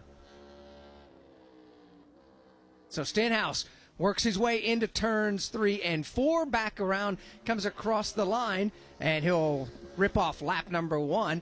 Lap number 1 is the best so far of he and Justin Haley. Let's check back in with Chris Wilner. John Hunter Nemechek, a 2-time winner here both in truck and Xfinity competition, getting ready to qualify as he checks out some of the SMT data here. John Hunter, you and I were just talking about the inside line, that curb being painted black. What are going to be the challenges here, especially at night? Sorry. I feel that I don't know about at night necessarily, but with it being black, it's definitely a little bit harder to see, in my opinion. I think as it rubbers up, it's going to be harder to see as well, right where the edge of that curb is, where you want to roll and find extra grip. So it's just the cards that we're dealt with. You got to play the hand as it lies, and that's about it. So looking forward to it. Our Pi Barker Toyota Camry XSE was pretty sporty and race trim, I feel like. Need a little bit long run speed. I know what I'm fighting there on the long run with the soft tire, so felt like fire off speed was pretty good. So hopefully we can go lay a lap down here in qualifying and make our day a little easier tomorrow. And this racetrack changes too. You guys were in the sun. Now it's a lot cooler and a lot darker out there. So how much does this racetrack change? Time to go fast. Time to go fast. John Hunter Nemechek getting ready to qualify here in Group number 1. Ricky Stenhouse Jr. completing his 2 laps, 19.629 seconds, the fastest of them, 96.47 miles per hour. Noah Gregson about to come off of turn number 4 to complete his second and final lap here in qualifying. And Noah now third fastest of the 3 that have taken time, 19.70 seconds, 96.102 miles per hour. As we go back down to the pit lane and hear from Zane Smith, who announced earlier this week he's returning to Front Row Motorsports next season and beyond. He is with Steve Post. The Long John Silver's colors on the Ford down here, Zane. First and foremost, this week you got to formally announce that you're going to stick around here for a while with Front Row Motorsports. How nice is that to have that out of the way, that announcement done? You can just that announcement out of the way and you can move forward with everything.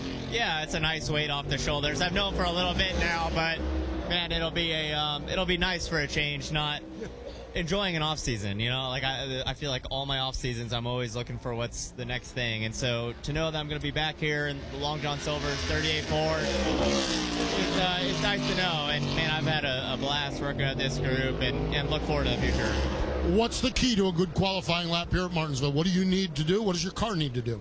Man, just hit your marks, and hopefully you're in the right spot on your brake bias. Left front lockup's a big issue we fight here, especially in this Cup car. So, I think we're in the right area for that, but time will tell. Time will tell, that is for sure. I absolutely love what's going on at Front Row Motorsports with Zane Smith. He has stepped up for some great finishes over the course of this year, and they're going to continue to work together for a while. Good to see that for Zane and this Front Row Motorsports team. Indeed it is. He is a talented young driver. He's won the Truck Series championship in his career already. A.J. Allmendinger comes across the line. He'll go to the number 2 spot so far out of the 4 drivers who have qualified. Ricky Stenhouse Jr. the best, then it's Allmendinger, Justin Haley, Noah Gregson, and now Riley Herbst on the racetrack as we hear from Cole Custer with Chris Wilner. Yeah, Cole Custer standing outside his Texas A&M University Ford Mustang. They got a big game tonight, top 25 matchup. You've got a big qualifying effort. What'd you think about your race car? Man, I thought it was pretty good in practice. It's awesome having Texas A&M on the hood. Hopefully get them a good run. But yeah, I felt like we had some solid speed here in the spring. I feel like we, especially short run today, had really good speed. So hopefully that lines up for qualifying, and just got to work on the long run speed a little bit for tomorrow. Top 5 finish last week. Just what kind of momentum, what kind of positive kind of vibes get off of a top 10 finish, or top 5 finish that is at Talladega? Yeah, it's huge. Being able to work your way up in the qualifying order is definitely big, and just get some momentum going. I feel like these are 2 tracks, Talladega and here, that we can really maximize our days at and have good days. So hopefully we can hit it right and be there at the end and have a shot. All right, it's Cole Custer. We'll see him tonight, or hear him tonight. He'll be on our Motor Racing Network broadcast of the NASCAR Xfinity Series race. But first, he's got to go qualify here at Martinsville. Riley Herbst becomes the new pace setter here in qualifying. Goes to the top of the leaderboard, 19.52 seconds, 97.008 miles per hour. Again, only 5 cars have taken time. Cody Ware is on the racetrack right now as we hear from Carson Hocevar down on the pit lane. Carson down here getting ready to go. We'll let the car on the racetrack go past us here. Carson, in your young career, what have you learned about Martinsville Speedway? What are some of the challenges and things you've learned about getting around this place? Yeah, you're just trying to balance just balance it all, right? You give up somewhere, right? You can get in good, you can get through all the center good, you can get off good, but very rarely you can get all 3 to go good together. Just trying to balance that all out, being able to, sometimes you can wrap the curve, sometimes you can diamond it, then it becomes super difficult when you're trying to qualify here. And most of the time it's like, you get to be able to drive in a lot deeper and everything, but here it tends to be, qualifying, you just roll the center better and you get a little bit better here and there, but you don't drive any deeper than practice. So you're just trying to balance it all out is the biggest thing. Find the balance, that's for sure. That's Carson Hocevar. Ready to go out and qualify here in just a little bit. He's just going to patiently await because you got to go in your order and your turn. Right now, the turn belongs to Eric Jones, Legacy Motor Club car on the racetrack, Todd. Yeah, and Ryan Priest brought it up earlier that Goodyear continues to bring things that these guys are asking for. A softer left side tire. The first 5 qualifiers, faster than the pole speed of the spring race here. It's impressive to see the speed that they've got. I would only expect that to get better as the racetrack cleans up. The softer tire being used here this weekend, tested at the New Hampshire Motor Speedway earlier this year, and will make its race debut tomorrow for 500 laps as Eric Jones takes the checkered flag and falls into second now on the leaderboard, 96.9 miles per hour, a time of 19.53 seconds around this half-mile oval for Eric Jones. Good run. Riley Herbst continuing to pace the way, still early in this qualifying session, just 7 cars taking time as we go back down to Chris Wilner and Shane Van Gisbergen. Yeah, Shane getting ready to climb aboard his Chevrolet. Shane, 12th last year. That was your best short track finish. What is it about Martinsville you're starting to figure out a little bit? Noisy thing. Yeah, pretty good start. We had to pit early. The car wasn't real good, and then made some nice changes, and safety culture Chevy was good, and long run speed seemed okay then, which was cool. So hopefully qualify right and set us up well for tomorrow. It's a lot different running at Martinsville than it is Gold Coast with everybody doing in the supercars, huh? I know, I'd rather be here. Shane Van Gisbergen getting ready to climb in. He was alluding to Gold Coast, the supercars running this weekend, what he used to run, and those things absolutely get it. He's hoping he can get it here in qualifying. He absolutely knows how to drive both of those cars, the Cup car and the supercars. Austin Cindric getting around Martinsville Speedway in a hurry. Cindric has gone to the top of the leaderboard, and he did it on his first lap. He's still going to try to add to it here on lap number 2. However, lap number 1 was his fastest of the 2, and he's the first driver of the 8 that have taken time whose first lap was their fastest of the 2. And I watched that lap, and he got through 1 and 2 on that second lap really good.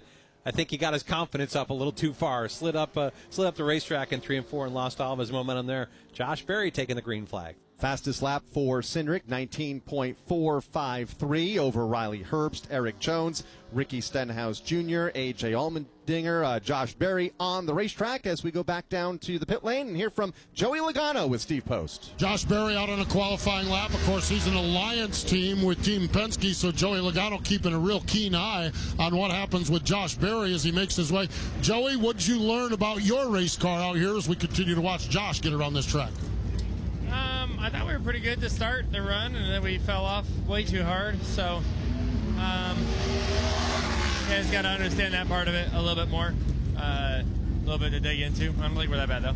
There we go. That is Joey Logano. I'll let him get back at it again. These guys keeping a real keen eye on what's going on, especially with an Alliance car where they have all the data, and they'll see what they learned from Josh Berry's run that Joey can apply to his qualifying run coming out in just a little bit. Can't imagine the amount of pressure. Only one person in this broadcast booth knows what it's like to have this type of pressure as you're trying to make a championship 4. You can't be a champion unless you make the championship 4, Todd. Yeah, that's true. That's true. And I can't think of anybody. I mean, I've had a lot of years with Joey Logano, but he's studying and makes sure he's in a good position. He knows how to win poles here. He knows how to put himself in the front row. They've trying to digest what Austin Cindric did to run that 1939 first lap and what they can do to improve on that.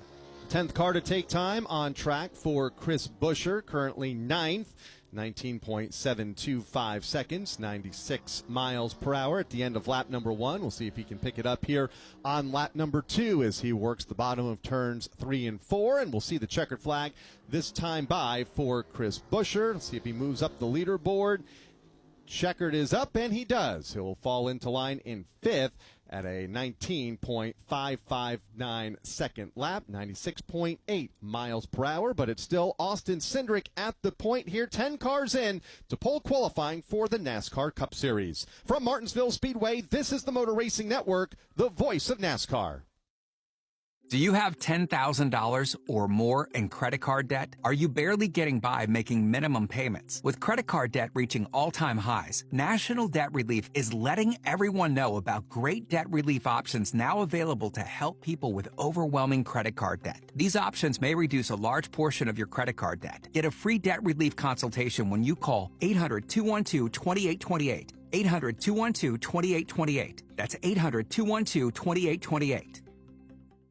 Warning, this product contains nicotine. Nicotine is an addictive chemical. Black Buffalo products are intended for adults age 21 and older who are consumers of nicotine or tobacco. Hey, it's Ryan Blaney, 2023 NASCAR Cup Series champion. If you know me, I did Black Buffalo Long Cut. Black Buffalo is America's only credible smokeless tobacco alternative. Black Buffalo was established in America in 2015, and it dips just like the real thing, without the tobacco leaf or stem. You can find Black Buffalo at thousands of retailers across the USA near you. Black Buffalo Tobacco Alternative. If it's everything you love about dip, nothing you don't.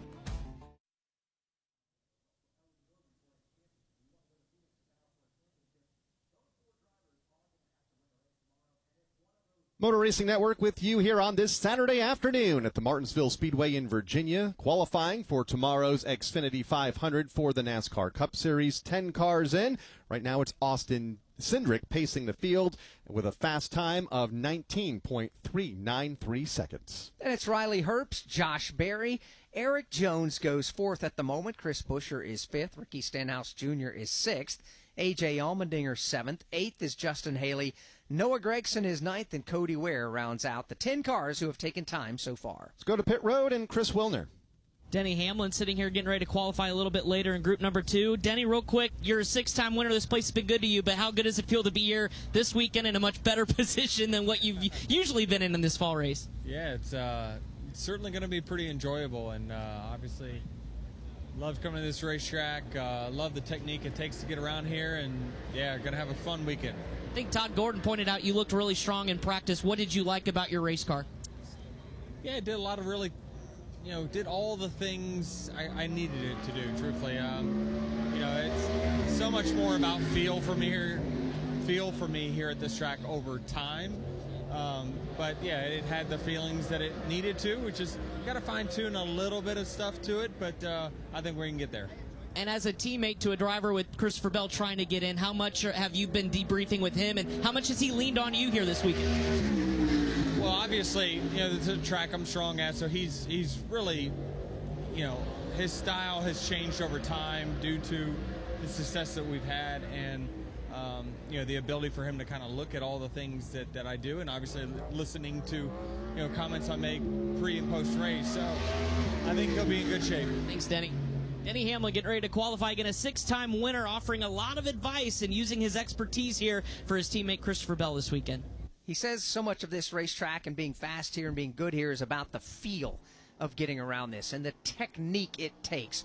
Dive a little deeper in that, because I've watched Denny Hamlin race since he was a kid, calling a lot of his younger day races in Virginia and eastern North Carolina, and he was so much better than everybody else from what I saw, rolling out of the throttle and backing up turns and getting back on the accelerator much better than everybody else. But at Martinsville Speedway, what types of techniques and feel is the successful type? Well, when you look at this place, and I feel like once a driver figures this place out, they know what to look for and to target in the balance that they feel in the race car. It's a half-mile racetrack. We're going to average, the pole will be under 100 miles an hour. Aerodynamics doesn't really play here. You're just trying to figure out how to get that rhythm that you need to get around here. And there's a lot to it. Very big braking events at the end of these long straightaways. You talk about it being a paperclip shape. It's one of those situations where you've got a very at-limit braking event. You've got to roll the center. You've got to get yourself in a position to point off. Denny knows what he needs to be able to pass cars, to make lap time. And finding those balances and that security in the race car where he needs it in different places, that's something you can come back time after time and get that feel back. Casey Mears has qualified, currently 12th of the 12 drivers, 19.18 seconds. Alex Bowman just crossed the checkered flag, is up to the second spot, 97.4 miles per hour, 19.437 seconds. Let's hear from one of his teammates now, Kyle Larson on the pit lane with Steve Post. Kyle Larson, 6 straight finishes of top 6 in a row here at Martinsville, including a win a couple of years ago. So how does this car compare to what you've had here recently? I don't know. It was kind of an odd practice. I felt, I think I abused it the first run, and then the second run I felt really weird, and then the third run I felt more normal. So, yeah, I don't know. Just got to kind of look through it all here after qualifying and see. But yeah, I don't know, try to qualify well here and maintain track position. You mentioned abuse. Is that the tire situation, or what do you think you did to potentially hurt the early run on that practice session? Yeah, I think just pushing too hard, like before the tires were kind of ready for it. So I think some of the fast guys kind of like let it build into a happier place. So I think I was just hard on the right front, which in turn makes you hard on the right rear, and yeah, not the right way to go about it. We'll see what happens with it. That's Kyle Larson, not happy with the early run, but he did say one thing there in the middle of it. He felt really good on that third run of the car, and long run is so critical here at Martinsville. Kyle Larson, a former winner here, going to go out and qualify here in just a little bit. Will be the 32nd car to take time, as we are currently 14 cars deep into this session. Austin Dillon on the racetrack just a moment ago, up to the third spot after lap number 1, 19.47 seconds for Austin. He is in turn number 4. Let's see if he can improve on lap number 2 as he'll take the checkered flag here at the start-finish line. And Austin Dillon will remain in position number 3, 19.455 seconds, the fastest of his laps. That'll put him third on the leaderboard. Let's pause 10 seconds for station identification on the Motor Racing Network.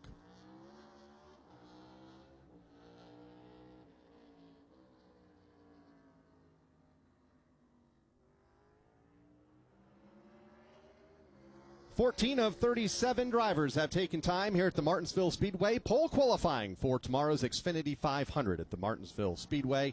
Kyle Rickey, Alex Hayden, Todd Gordon. High above the start-finish line in the MRN broadcast booth, Chris Wilner and Steve Post down on the pit lane. Austin Cindric, right now the fastest among the 15 drivers to take time. Kyle Busch on the racetrack, though, will change that.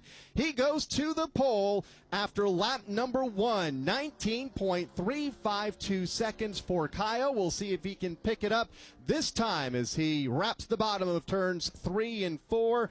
Checkered flag in the win for Kyle Busch. Lap number 2. Slows down just a bit, but still that first lap will earn him the top spot right now. 15 cars into this session, 19.35 seconds for Kyle. That was a heater of a first lap for Kyle Busch. Had everybody's attention the way he was able to get through turns 1 and 2, and more importantly, get off the second corner for that rocket down the back straightaway. Next driver on the racetrack is Michael McDowell as the green flag goes in the air.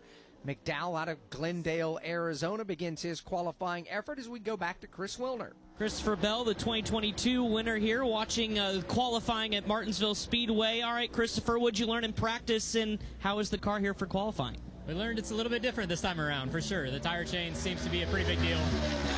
Yeah, qualifying, the pace is up. It's really, really fast right now. I think this might be the fastest we've had since next gen, so gonna be fun, that's for sure. Talk to Denny, your teammate who's been really good here in the past as well. How much have you fed off him and just this whole organization as a whole to ensure you have the best shot on Sunday? Yeah, Denny's one of the best around this racetrack, so certainly trying to learn all we can from him, what he had in the spring, and trying to apply that to our cars. So yeah, I'm excited about this qualifying lap. All right, Christopher Bell going to get plugged back in. We'll see him toward the end of group number 2 in qualifying. Michael McDowell now third on the leaderboard. Kyle Busch was the best, and it's Austin Cindric so far, and Michael McDowell third. Alex Bowman is fourth, and Austin Dillon rounds out the top 5 as John Hunter Nemechek takes the green flag. He'll take the green flag, begin his 2 laps. You gave the top 5. Riley Herbst is 6th, Ty Dillon 7th, Eric Jones 8th, Josh Berry 9th, Chris Buescher in 10th. Wondering where the playoff drivers are. They will be the last 8 drivers to take time in this session. There are 37 cars here. 17 have taken time. John Hunter Nemechek completes lap number 1 and is only 16th fastest right now for John Hunter. 96.02 miles per hour, 19.72 seconds. Lap number 1 for John Hunter as he enters turn number 3, and we'll see the checkered flag this time by for that Legacy Motor Club team. Checkered is up for John Hunter Nemechek and will jump up to the 6th position. 19.511 seconds, 97.053 miles per hour, the lap of record for John Hunter Nemechek. Since we've been in this Gen 7 race car, I've always marveled at these drivers and what they have to do behind the wheel of the race car, turning laps at Martinsville Speedway. Tightest, smallest racetrack we run on.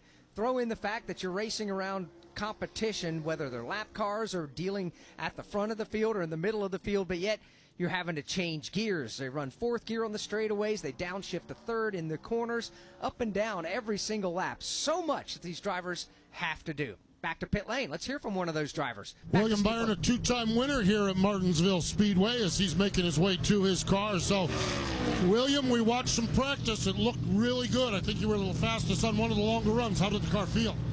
Yeah, it felt good. It was doing a lot of good things. Just seemed like a couple guys were just a little bit faster than us. So hopefully we can find that speed here in qualifying.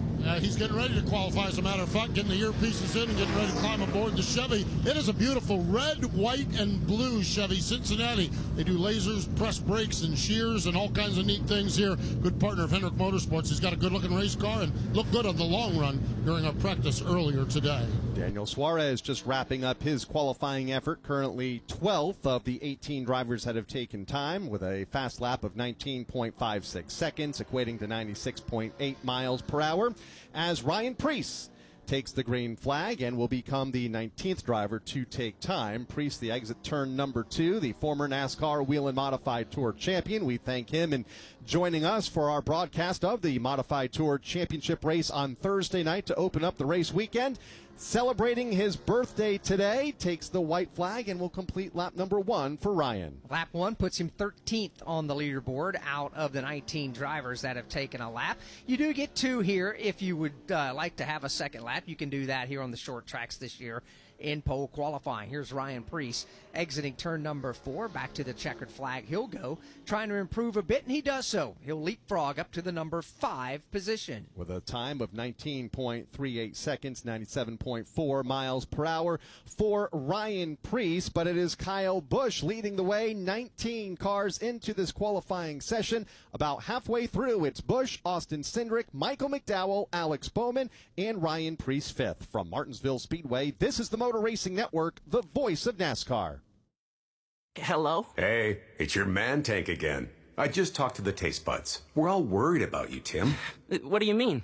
I love eating veggies. The crunch, I've never felt better. You sure? I think so. You're really sure? Yeah, man. Seriously. You're not doing this to me, Tim. You're doing this to us. Just rip open some jerky, all right? Jack Link's Beef Jerky, official meat snack of NASCAR. Feed your wild side. You've never been one to idly watch someone else do something for you. There's pride in self-reliance, in working with your hands, in harnessing the power of an E3 spark plug with Diamond Fire technology, yielding better engine performance. You have a choice to make. Take control of your ride, of your life, or be the passenger princess of it. Visit e3sparkplugs.com to put the power in your hands.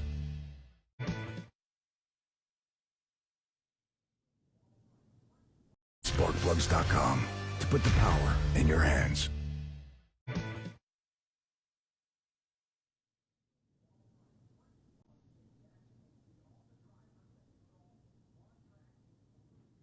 Zane Smith will be the next car to take time when qualifying resumes here in just a moment. Cole Custer, Brad Keselowski, Ross Chastain, and Shane Van Gisbergen all forthcoming, along with all of our playoff drivers still to qualify for tomorrow's Xfinity 500. Back downstairs to pit road, Steve Post. Boy, it is a cleaned up Tyler Reddick. Got the haircut, got all the facial hair gone and everything. New look for Tyler Reddick. New look, but how'd the race car feel out there on this old racetrack? Yeah, the Chumba Casino Camry was really good, and I had some fun last night. Handed my son Bo the clippers, and he had some fun with my hair. So Bo was the one that did it. It's Bo's fault, huh? I wouldn't say it's his fault. It was just something to do at home. Rookie finally came home on Thursday, and it brought me a lot of joy to see how happy it made my son Bo. Then see Rookie laughing as all my hair was disappearing was pretty great too. That's way more important than all of this, but good luck here on this qualifying lap. Thank you. There we go, Tyler Reddick. And, his son, Rookie, has had a really, really rough stint of medical problems, been in the emergency room, the NIC unit, the emergency care unit, and it's been a long ride for Tyler Reddick. And I am sure to see Bo laugh and Tyler laugh and everybody in the family laugh was really, really good last night. And maybe he can continue with the good news with a good qualifying run here today. A good qualifying run for Tyler Reddick. This is the only track where he does not have a top 5 finish for Tyler. So wanting to get off to a good start here in pole qualifying. He'll qualify here in just a couple of moments. Zane Smith on the racetrack right now. And he'll be the next driver to take time for Zane. 14th on his first lap for Zane Smith in the yellow, blue, and white Long John Silver's Ford Mustang Dark Horse. Lap number 2, Zane Smith will jump up into the top 10, albeit the back half of the top 10. He'll go to 7th. Last time, 19.505 seconds for Zane Smith as he'll head back to the pit lane. Cole Custer will come out onto the racetrack here in just a moment. He'll come to the speed on the back straightaway. Cole will be in the Motor Racing Network broadcast booth later tonight for our coverage of the NASCAR Xfinity Series race here in Martinsville. So, Chris Wilner, let's talk about it. The pressure that these drivers are under, the playoff drivers. You got to get a good qualifying effort to pick a good pit box here at this tight little pit lane at Martinsville Speedway. Can you sense the pressure down there with the playoff drivers? Yeah, I think so, Alex, just a little bit, especially in talking to some of the ones that need a win, like Chase Elliott. They're pretty tense down here. Whether practice went well or not, and for Chase, I think he was one of the best cars in practice. You could definitely sense a bit of nerves, maybe not necessarily nerves, but anxiousness to get on the racetrack and see where you line up on Sunday, because as we talked about all session long, qualifying here is so important when it comes to race day tomorrow and all the different variables that happen. But I think there is definitely a sense of urgency and a little bit of anxiousness amongst all the playoff drivers, and you know this is a big qualifying session, so as we get deeper into this qualifying format and we get to these playoff drivers, that's really when this intensity is going to heat up, where we really start to see where things shake out for tomorrow. The deeper we get, the quicker they seem to go. Cole Custer, the latest on the racetrack, goes to the top of the leaderboard, 19.348 seconds, 97.87 miles per hour. Cole Custer, the new leader here in pole qualifying, knocking Kyle Busch back to second, Austin Cindric, Michael McDowell, Alex Bowman the top 5, with Brad Keselowski now on the racetrack. Just took the green flag, and he's already into turn number 3 on his first of 2 qualifying laps. When you get around this track in 19.5 seconds, things happen in a hurry. Back downstairs, Steve Post. Down here, we talked to Chase Briscoe before the practice session. Now let's follow up with him after the practice session. What'd you learn about your car in that practice session, Chase? It turned really good. It just turned too good. I was so loose. Yeah, I don't know. We're just off there in practice for whatever reason, but we're getting her fixed up. I'm positive that, it's happened time and time again. Not time and time again, but it's happened multiple times this year where we're just a little bit off in practice. And our Bass Pro Shop Tracker Toyota guys get her tuned up for qualifying, and we qualify on the pole or on the front rows. So, yeah, I'm confident that hopefully it'll be the same today. But, yeah, certainly not what I was expecting going into practice. We were pretty good here in the spring, and just we're really, really loose. I don't know if it's just the tire or what, but yeah, definitely have some work to do, but yeah, positive we can get her going. What did you learn about the tire? What's your hunch on what we're going to see as far as this thing slowing down a little bit and even putting some rubber down on the racetrack? Yeah, it was interesting. It didn't really fall off a whole lot. It definitely had some fall off, but from a grip feel standpoint, it felt like it was losing way more grip than I guess you were lap time. So that was definitely interesting. I was surprised at kind of what it did. I don't know if it's just the cooler temps or what, but yeah, see what happens tomorrow.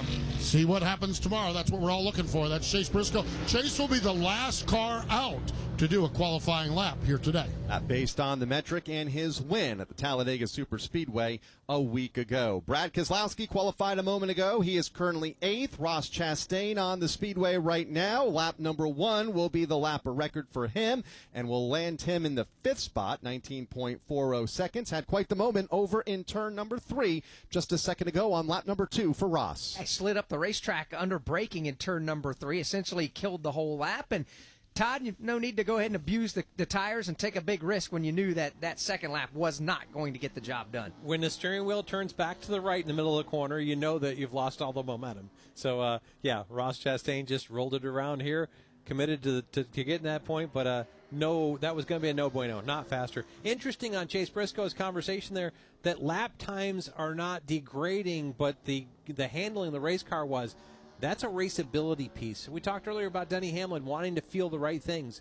That's something that I feel like could lead to passing. Even if we aren't losing the lap time, the vulnerability if you're losing kind of the balance of the car, will be something that could play. Lap 1 for Shane Van Gisbergen complete. 16th right now on the leaderboard. As we go back to the pit lane, hear from Ryan Blaney with Chris. Yeah, Ryan Blaney and I talked just before practice, and we talked about what you want to feel in the race car. So, Ryan, I'll ask you really quick. We talked before what you want to feel here. Did you feel it in that 25-minute session?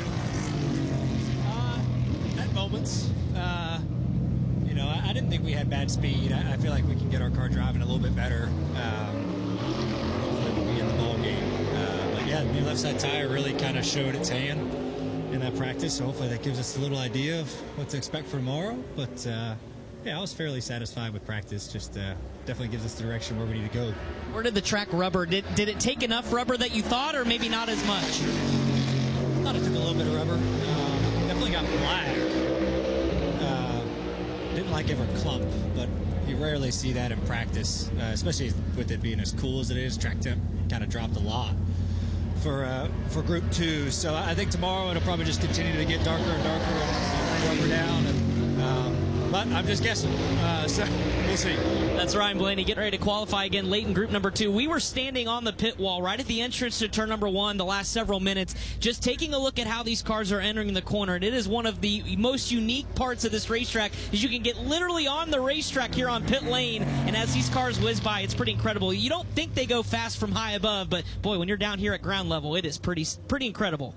They whip around this racetrack in 19 and a half seconds here in qualifying, which is just insanely fast. The average speed is 97 and some change. That's the average speed, not just the top speed. They're hitting, 120, 125 down these very short straightaways before they have to stand on the brakes. Carson Hocevar completing his lap of record just a moment ago. Right now, 6th on the leaderboard, 19.417 seconds for Carson. Todd Gilliland, the 26 car, to take time in this pole qualifying session for the NASCAR Cup Series. Gilliland comes off of turn number 4, receives the white flag, completes lap number 1, and is up to the 7th spot. Pretty sporty first lap for Todd, 19.43 seconds. He's driving the Grillo's Pickles Ford this weekend.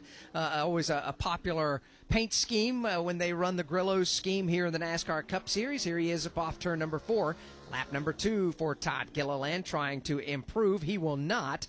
He'll go faster on the second lap, but not enough to change positions. He'll stay in the 7th spot. Cole Custer is still the fastest so far in qualifying, with Ty Gibbs now pulling onto the racetrack. Custer the leader over Kyle Busch now in the 2nd position. They've been 1-2 for the last several cars.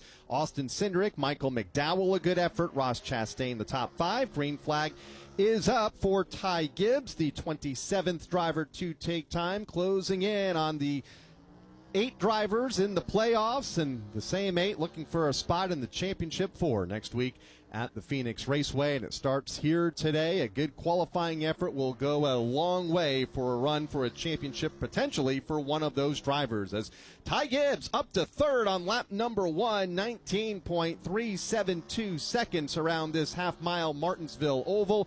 Good first lap for Ty as he's in turn 3 on lap 2. Let's see if he can pick up on the second lap for Ty Gibbs, trying to grab pole position provisionally as he comes across the line, and Ty Gibbs indeed goes to the top of the leaderboard. 19.288 seconds, 98.175 miles per hour. Ty Gibbs now the fastest here in pole qualifying. Still a handful of cars to go. As a matter of fact, 10 cars remain in qualifying with Tyler Reddick on the speedway. Looked good at the end of lap number 1. Picked up the pace a bit more on lap number 2 for Ty Gibbs to propel him to the top. Tyler Reddick will receive the green flag here as he'll bring his car to turn number 1. Reddick, who we heard from just a moment ago, optimistic about practice earlier this afternoon, and let's see if that equates here to a good run here in qualifying as he brings his car off of turn number 4. White flag is out, 1 to go for Tyler Reddick, just 14th at the end of lap number 1, 19.47 seconds for Tyler. lap number 2, traditionally the faster of the 2 laps, but not always. Now, he slid up the racetrack in between turns 1 and 2 here on his second lap, and that is going to cost him some time. Reddick comes across the line. Checkered flag is out. He will improve, but only up to the number 7 spot. So Reddick didn't get the cleanest entry in midpoint of turns 1 and 2. As we get down to it now, just 9 drivers still to qualify from Martinsville Speedway. This is the Motor Racing Network, the voice of NASCAR. The year was 1993. The NASCAR Cup Series season kicked off with the Dale and Dale Show at the Daytona 500. Dale Jarrett's got the lead. He goes to the inside. Earnhardt's not going to get him. Dale Jarrett is going to win the Daytona 500 by STP. Earnhardt second. The 1993 NASCAR Cup Series season. All the highs and lows. Relive them all on MRN's exclusive podcast, The 1993 Season. Available on podcast platforms and MRN.com. Hi, this is Mike Bagley. Join me along with the cast and crew of the Motor Racing Network every Tuesday night for NASCAR Live. Hear exclusive interviews. I do think that if you're always scared to make the big moves, you're just always going to be following the person that did. The best moments from each of NASCAR's premier series. Reddick slides up the racetrack. Briscoe gets away off turn 4. And in-depth breakdowns of the latest NASCAR news and more. It's NASCAR Live every Tuesday night at 7 Eastern.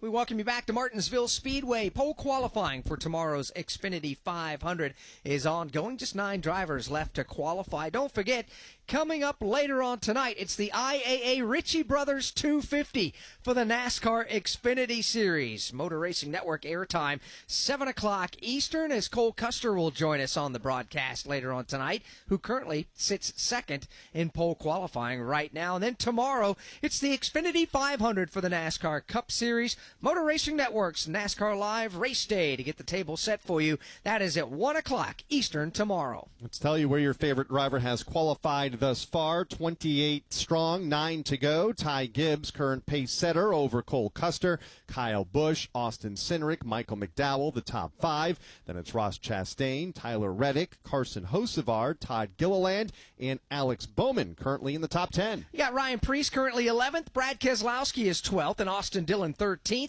Shane Van Gisbergen goes 14th, and Zane Smith is 15th. 16th, John Hunter Nemechek.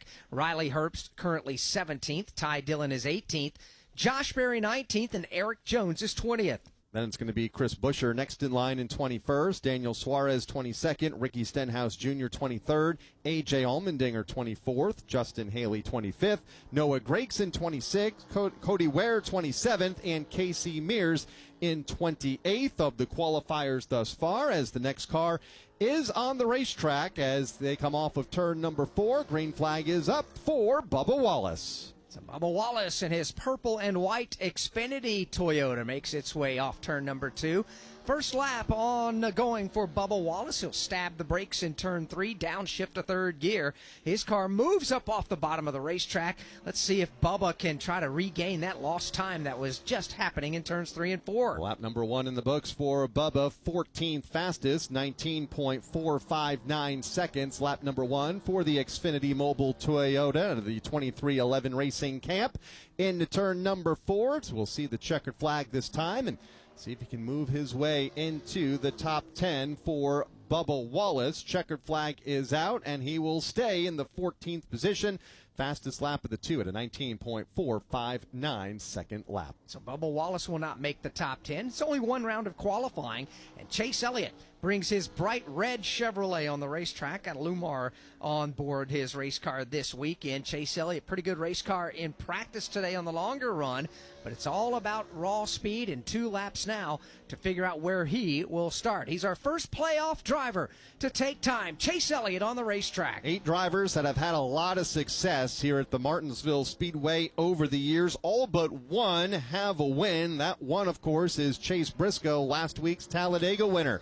White flag for Chase Elliott. His first lap complete, up to 4th on the leaderboard, 19.353 seconds. Lap number 1 for Chase Elliott. See if he can pick it up on lap number 2 as he wraps the bottom of the racetrack into 3. Off of 4. Checkered flag is out for Chase Elliott. Will there be an improvement? There will not. 19.353, lap number 1, quickest of the 2 for Chase. 19.362, lap number 2, and remains 4th. So not a bad effort for Chase Elliott as the next playoff driver pulls onto the racetrack out of the same shop from Hendrick Motorsports. William Byron now in his red, white, and blue Cincinnati Chevrolet. Takes the green flag. Let's see what kind of pace William Byron will have here. Two-time winner here at the Martinsville Speedway for William Byron as he exits turn number 2 and races up the back straightaway. He's the 31st driver to take time as Byron comes off of turn number 4. We'll see the white flag will complete lap number 1 for William and is 13th fastest after his first lap, 19.450 seconds around the racetrack, 97.3 miles per hour, the average speed for William. Off of turn 4 he comes. Checkered flag is out, looking for an improvement for William Byron, and he goes to the top.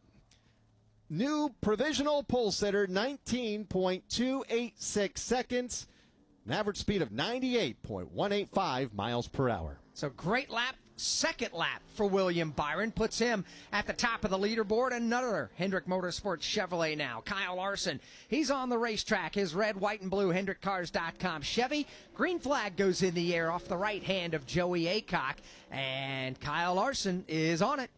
Also a former winner here at the Martinsville Speedway to the exit of turn 2 and up the back straightaway for Kyle Larson.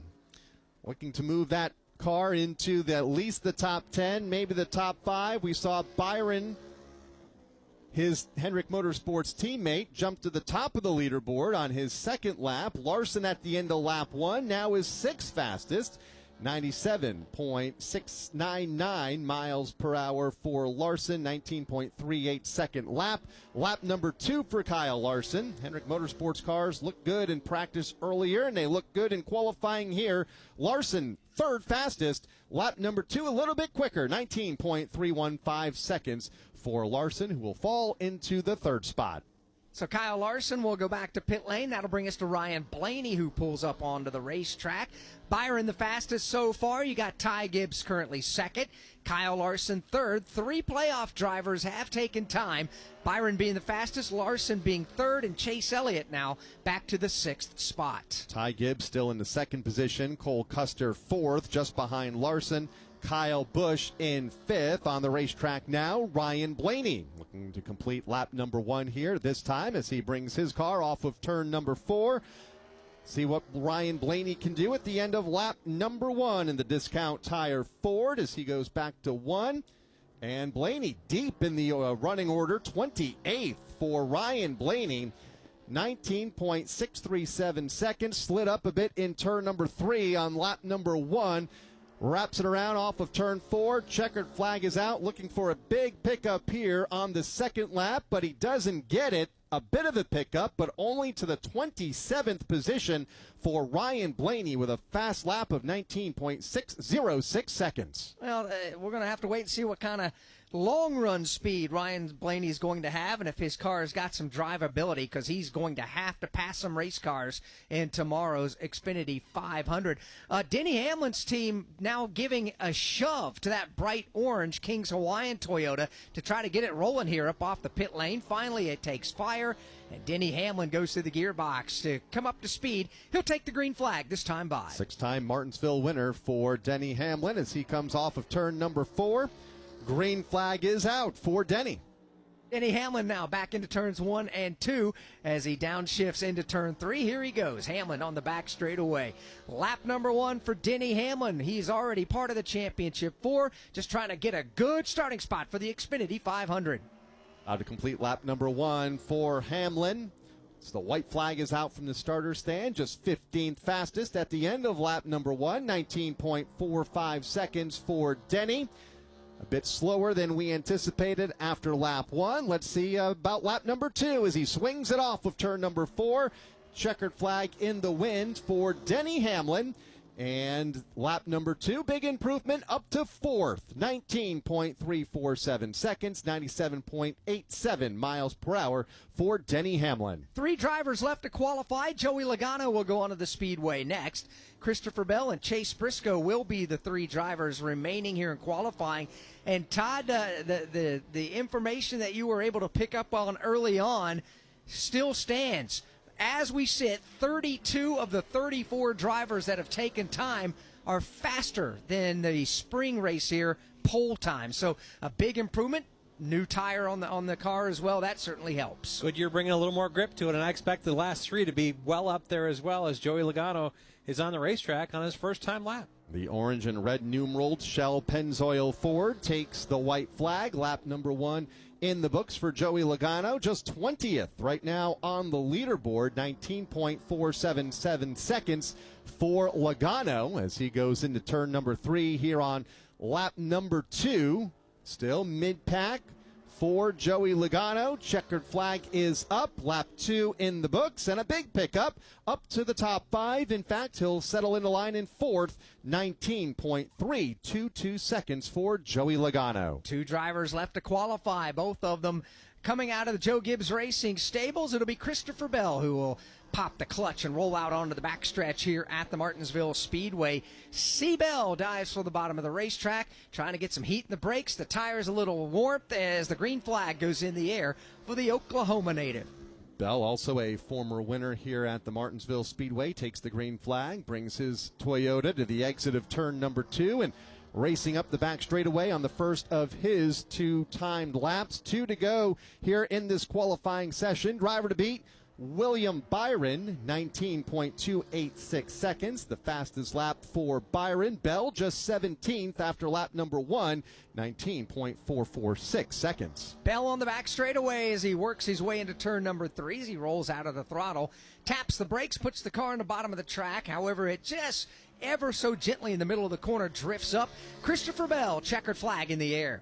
And a bit of an improvement, but still outside of the top 10 for Christopher Bell. 11th fastest, 19.01 seconds for Christopher Bell. Right now to the inside of row number 6 with still 1 car to go. The driver who's won 7 pole positions this season, the most of anybody on tour, it's Chase Briscoe in that Dayglow red and black Bass Pro Shops Tracker Boats Toyota. Green flag is out. Briscoe set sail for turn 1. He has had a lot of good Saturdays here in 2025 for Chase Briscoe, looking to be a part of the championship 4 next week. After his win last week at the Talladega Superspeedway. Here he comes off of turn number 4, lap number 1 in the books in search of his 8th pole of the season for Chase Briscoe. Has a bit of work to do after lap number 1, just 25th with a time of 19.522 seconds. He's already rocketing down the back straightaway on his 2nd lap. Trying to improve here. William Byron provisionally on the pole. Here comes Briscoe trying to take it away. Checkered flag is out for Chase Briscoe. He will jump to the number 9 spot, and William Byron and Rudy Fugle and the rest of that Hendrick Motorsports team are going to be on the pole for tomorrow's Xfinity 500. Ty Gibbs will start 2nd. Kyle Larson will go 3rd. Joey Logano starts 4th, and Denny Hamlin rounds out the top 5. From Martinsville Speedway, this is the Motor Racing Network, the voice of NASCAR. Do you have $10,000 or more in credit card debt? Are you barely getting by making minimum payments? With credit card debt reaching all-time highs, National Debt Relief is letting everyone know about great debt relief options now available to help people with overwhelming credit card debt. These options may reduce a large portion of your credit card debt. Get a free debt relief consultation when you call 800-212-2828. 800-212-2828. That's 800-212-2828. Every time the siren sounds or lights flash, someone's life is on the line. At Wheelan Engineering, we know first responders carry that weight every day. That's why for over 70 years, we've led the emergency warning industry, designing and manufacturing the lights, sirens, and safety systems they trust right here in America. Because when the mission is critical, there's no room for second best. Whelen Engineering, trusted to protect first responders. Master, the official ticketing partner of NASCAR.